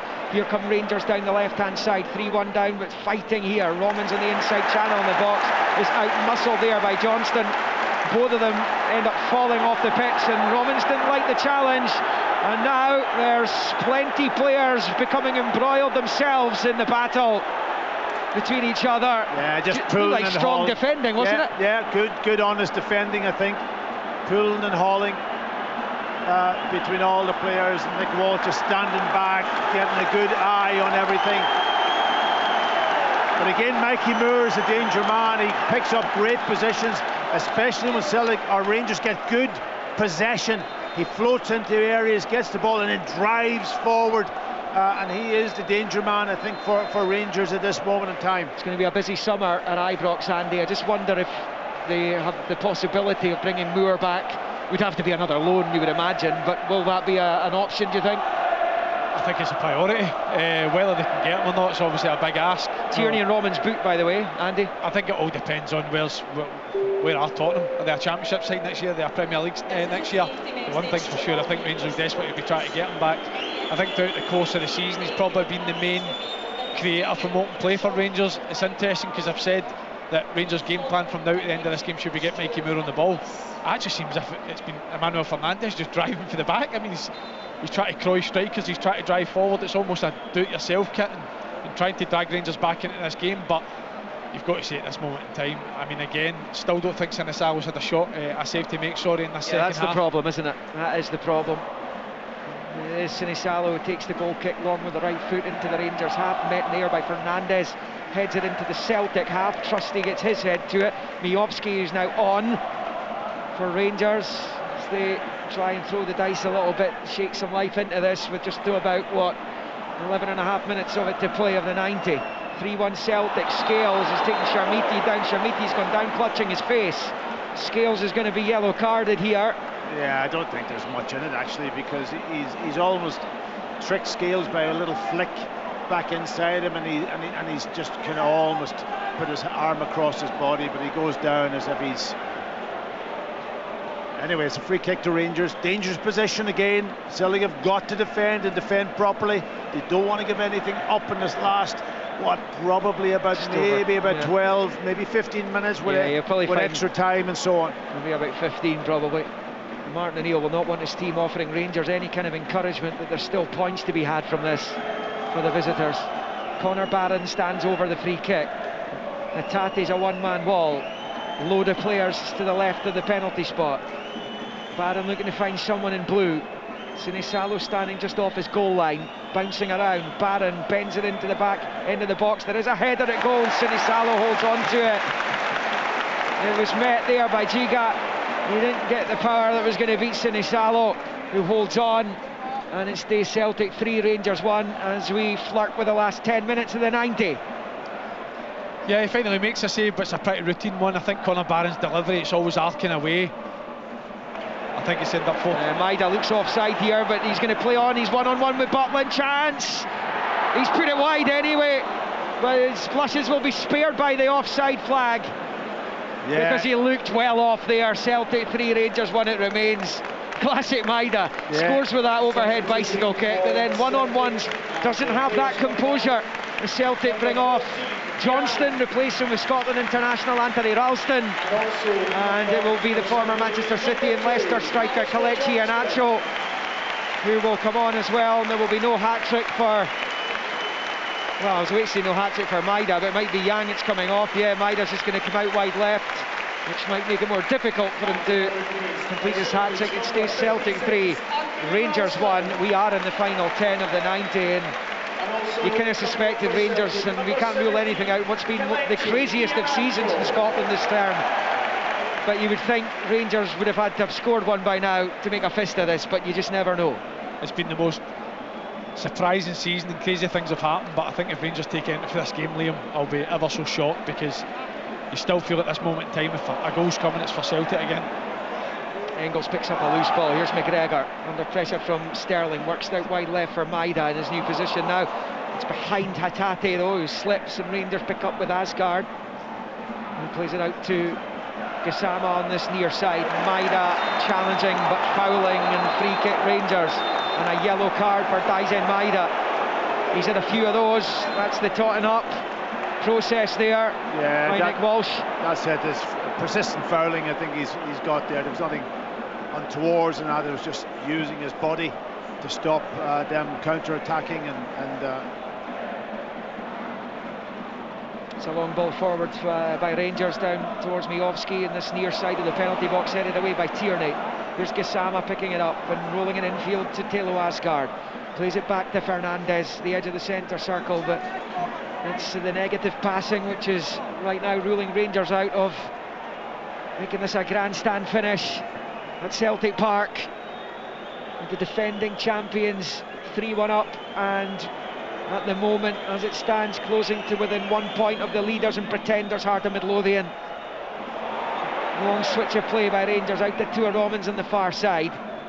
Back to Asgard. Here's Moore this time. Right foot low ball out to the left for Fernandez. Gets the cross in. He's put too much on it for the Rangers players in the box. Sharmiti was one of them. Sterling was in there too, but Gassama's onto it. Runs into Maida, who puts the block in, and Celtic clear their lines. They're going to try and bring on Marcelo Sarachi shortly, and imagine for Tierney as Gassama picks up again for Rangers on the near side. Clock just about on 83 minutes. Celtic 3, Rangers 1 as Tierney blocks across, and out it goes for a Rangers throw-in. And here comes the change, and Sarachi, who's on loan from Boca Juniors in Argentina, is going to come on to replace Kieran Tierney, who hasn't completed too many full 90 minutes since arriving back at the club from Arsenal last summer. And he's taken the acclaim from the Celtic supporters. He's one of their own. And shin guards off. Sarachi comes on to replace him, but from what we've seen of Sarachi, he's an able deputy for Tierney. But because of Kieran Tierney, I don't think Celtic will be getting Sarachi back next season, because I know that that's been mooted. Sterling with the throw, and we'll get to Pat in a moment. And from Sterling into the Celtic box, bundled away by Hatate, round about the penalty spot. Rangers pick up with Romans, it goes back to Moore. You have to say, apart from the 15-20 minute period in the second half, Rangers haven't given the ghost up here. No, they've been well out of the game now. They've come back into the game. I think they've been allowed to come back into the game a little bit, because Celtic haven't maybe been as strong in their closing down, but that happens, and I always said that early in the game. It's very difficult to keep that up for 19 minutes, so now you've got to get into a different mode of thinking, concentration, defend well as a unit. Of course, Andy's Motherwell will have a chance to wound Celtic on Wednesday, so this is just one victory potentially. There's a holy trinity of matches for them, so they go to Fir Park on Wednesday night. And I have to say, last time Celtic were there, and it was under Wilfred Nancy, it's as much of a battering as I've seen a Celtic team take, out with the odd game against Rangers from another Scottish club in goodness knows how many years. So that's going to represent a massive challenge for Martin O'Neill. He'll know that already. And Andy and his Motherwell team, as he knows, still have plenty to play for themselves, with 4th place and European football still a massive target for you. Yeah, absolutely. You know, the word kingmakers has been getting brandished about. Your manager didn't like that when that was put to him yesterday. I don't think he liked it too much, but I mean, it's proven to be the case. I think everyone felt coming into the fixtures. I think everyone thought coming into post-match fixtures that Motherwell have a say where the title ends up. I think that's been seen so far with taking points off of Rangers and Hearts. So big game again for Motherwell and Celtic on Wednesday. It'll be a good one. Celtic know if they win that and they win next Saturday against Hearts here, they win the title. Ralston has been fouled over there, and that will be a free kick to Celtic. And was it Fernandez? Yeah, the referee's seeking him out. He's again well up the pitch. Yeah, again he's driving out for defence, and listen, he initially does well, but then it gets to the point where you have to release it. He's got 2 Romans on his left hand side, but he overruns it. Anthony Ralston just nibs it away from him, relieves the pressure again for Celtic. But listen, Rangers have had a lot more control over the last 10-15 minutes, but lack any type of inventiveness. They just don't look as if a chance is going to come, never mind a goal. We're in the final 4 minutes of the 90 now. Celtic leading Rangers by 3 goals to 1. There will be a free kick to be taken by Sine Salo. Nottingham Forest against Newcastle United to follow on 5 Live. Full reaction to this one on Sportside and BBC Radio Scotland to come with the guys here and those in the studio, including Pat Nevin, as Jack Butland underarm bowls it to his left for Fernandez. Goes forward to Asgard, he pushes it out to this near side for Jega. The clock ticking down. Rangers need a goal now to make it a nervy finish. Barron back to Asgard, he gets it through to Miovski. Miovski looking to thread it through for Romans, asking too much of him though. Ralston beats him to it, goes back to Sine Salo, who clears with the right foot. Out to the far side, Barron meets it, up and under, first time down the line. Sarace was caught by Miovski, and that will be a free kick to Celtic over on that far side. It is Celtic 3, Rangers 1, and Pat Bonner, who I think it was 60 appearances in this fixture you made, Pat, right up the charts when it comes to appearance records in this fixture. This is a massive victory for your old club, isn't it? If they can get it over the line, this appears likely. Yeah, it's incredible. You know, there was a time when they were 1-0 down. I did say it was early in the game and it gives them the opportunity to get back into it. The second goal, you mentioned it in the commentary, was absolutely going to be vital, and who it went to. Obviously Celtic getting it, giving them the momentum. And then, of course, that man Maeda coming up with that incredible goal that will go down probably as one of the best goals seen in an Old Firm game for such a long time. But Celtic did the business for that period. 15-20 minutes into the second half, they've fallen back, obviously, you know, to allow Rangers to come into a little bit, but as Andy says, Rangers have no punch in them. It's been a big problem for them this season, and once again, Andy, they've let 3 goals in. It's been an issue. There's been lots of 2s and 3s recently, even when they beat Falkirk 6-3. 3 went in against them that day. Just haven't been tight enough at the back, and it's been a problem all season. Yeah, in the period where they were looking a lot more solid defensively is the reason it dragged them back into this title race. Danny Rowe seemed to have showed up what was defensive issues all season long, but I mean, they've now looked a little bit more threatening at the top end of the pitch, but that's then coincided with looking a little bit more fragile at the back, so they've not managed to get that balance right all season long. Gassama and Hatate getting involved this time. It's a free kick, goes Rangers' way. The sun comes back out here in Glasgow. It's been shining on Celtic today, that's for sure. Their first one over Rangers in 90 minutes since 2024. And Hatate's picked up a cheap book in there for standing too close to Gassama's free kick. He just booted it off Hatate to prove a point. The yellow card comes out, and Barron eventually takes it, sweeps it from right to the left side. Romans level with the Celtic penalty spot. It's the break of the ball. Into the area he goes. Eventually it's closed down by Engels, who wins it back for Celtic inside his own penalty area. It's worked up the line. Yang now, Iheanacho. Back to Yang, first time ball forward to Reo Hatate. Celtic going to finish with a flourish here in the 90th minute. They lead 3-1. Hatate picks it up, but he's going back the way. The momentum's gone, but he's knocked it back to Tenekte. And then Callum McGregor loses it. That's a bit lax from the skipper. Miovski finds Sharmiti, but Engels slides in to win it back, and McGregor mops up and goes back to Sinisalo. First time ball forward with the right foot. Fernandes with the cushion header to his right for Barron in the Celtic half. Out to JD Gassama. Maida all over him. Gassama's got Sterling as an overlap. We're into the first of 4 minutes of stoppage time at the end of the game. There's a foul by Marcelo Sarachi on Gassama, and Rangers have a free kick here at 25 yards from goal, right of centre, trailing 3-1. Well, it's just came up, it's just flashed up, 4 minutes added on, and we're already into the 90, so if Rangers are to get in from this game, then this has to result in a goal. Connor Barron standing over the set piece. The Celtic fans watching this and looking to just get the job done here. The man's gone down in the box. I think it's Trusty, not sure what's going on there. The ref's on site though, and doesn't seem to be anything too untoward. There was a brief VAR check going on in the background there for whatever happened to Trusty. Anyway, Barron will take the free kick. Right-footed into the Celtic box, comes off Asgard's head, flicks it outside the area to the left side of it. Jiga looking to win at least a corner, which he does. Rangers corner on the far side. Their supporters can't say that they've chucked it today, that's for sure. They've kept plugging away. But as has been the story for Rangers this season, they've just not had enough quality across the board. No, ultimately it's been that crazy 4 minute spell that's been the undoing of Rangers, but you've got to say Celtic certainly deserve it. They've been the better side in this second half, and Rangers just haven't had the answer. Corner kick, Barron over on the far side, right-footed in, swinging, and it comes. Same for Sterling. It will drop to McGregor though, and he rifles it away to safety. Moore chasing after it. It's the deepest Rangers outfield player as he goes all the way back to Butland. Flips it calmly back to the left for Moore. He switches the play to Asgard. Moore was caught by Hatat. He'll have to be careful given he's on a yellow now. Asgard holding off Maida into the Celtic half. Nutmeg on Maida, still it's Asgard. Out to Fernandes on the near side.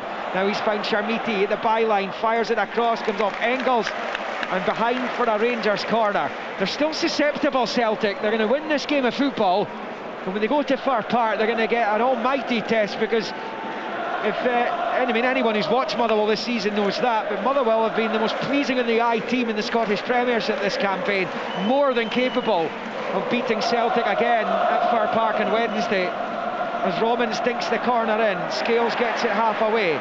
Barron picks up at the right angle of the box and goes to Robbins on the near side. It's a tempting ball, ends off the bar from Miovski, and Sterling on the rebound is held onto by Sinisalo. No power in it there.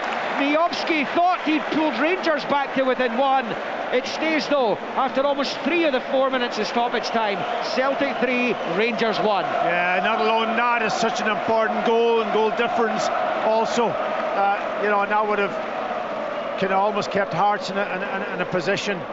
But these 2 extra goals for Celtic, yeah, they could prove pivotal. Come next Saturday afternoon, we shall see. Sarachi defending against Robbins, who's gone down holding his face. Sarachi clears, out for a Rangers throw in on the near side. The Celtics trying to manage the game out from this point. They've been for a little while now. Yeah, and for the most part I think they've managed it really well. That's obviously been the best chance for Rangers in that second half. Just a routine ball into the box, and you've got to say Miovski does well to hold off. I think it's Liam Scales divert the header on target, but just bounces off the bar. Moore for Rangers, the dying seconds of the game. Back to Sterling, whips the cross in, comes off the head of Engels. Miovski with his back to goal on the 18-yard line. He's lost out. Celtic have it with Iheanacho trying to spring. Tenekte, who goes in on Asgard. Free kick, Rangers. So we played the 4 minutes. Is there going to be time to take this? Looks like Nick Walsh is going to allow the free kick to be taken, but the Celtic supporters are going to be celebrating very, very soon. They're just waiting for the final whistle. Barron's over the free kick, but this is going to be the last action of the game. Rangers' start to the season under Russell Martin is what's going to cost them ultimately all those draws. Only won 1 of their first 6 as Barron flights the free kick in. It goes behind for the goal kick. Nick Walsh is going to finish the game any second now. He might just allow the goal kick to be taken first. But Celtic will be collecting a golden and priceless 3 points here against their bitter rivals. Whistle to lips, the referee blows the final whistle. It is a victory for the champions who can sign Rangers to a third place finish.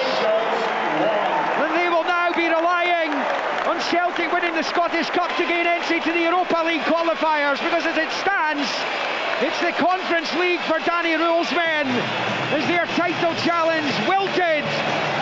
Post-split, it's 3 successive defeats for them. They took the lead through Mikey Moore, the on-loan Spurs winger, on the rebound from Sharmiti, making it 1-0 early on in the match. Celtic, though, had the answer big time today. Yang equalising on 23 as he fired home from Engels' cutback. And then it was the Daisen Maeda show in a 4-minute spell on 53 and 57 as he tapped home to make it 2-1. A moment of genius from the Japanese as his overhead kick found the far top right corner, floated over Butland into the net. That's where the scoring ended. There was drama aplenty. At times the quality wasn't the best, but you could not take your eyes off it. Celtic back to within a point of the leaders, Heart of Midlothian, with 2 games to go. It's Motherwell Celtic on Wednesday. Hearts are at home to Falkirk. What will be the state of play when the Edinburgh side cross the M8 to Glasgow to come here to Celtic Park next Saturday? Do they come here as champions, or do they come here trying to wrestle the title from a Celtic side that just gets the job done every single season, it seems? Certainly 13 out of the last 14. It finished here in Glasgow's East End. Celtic 3, Rangers 1.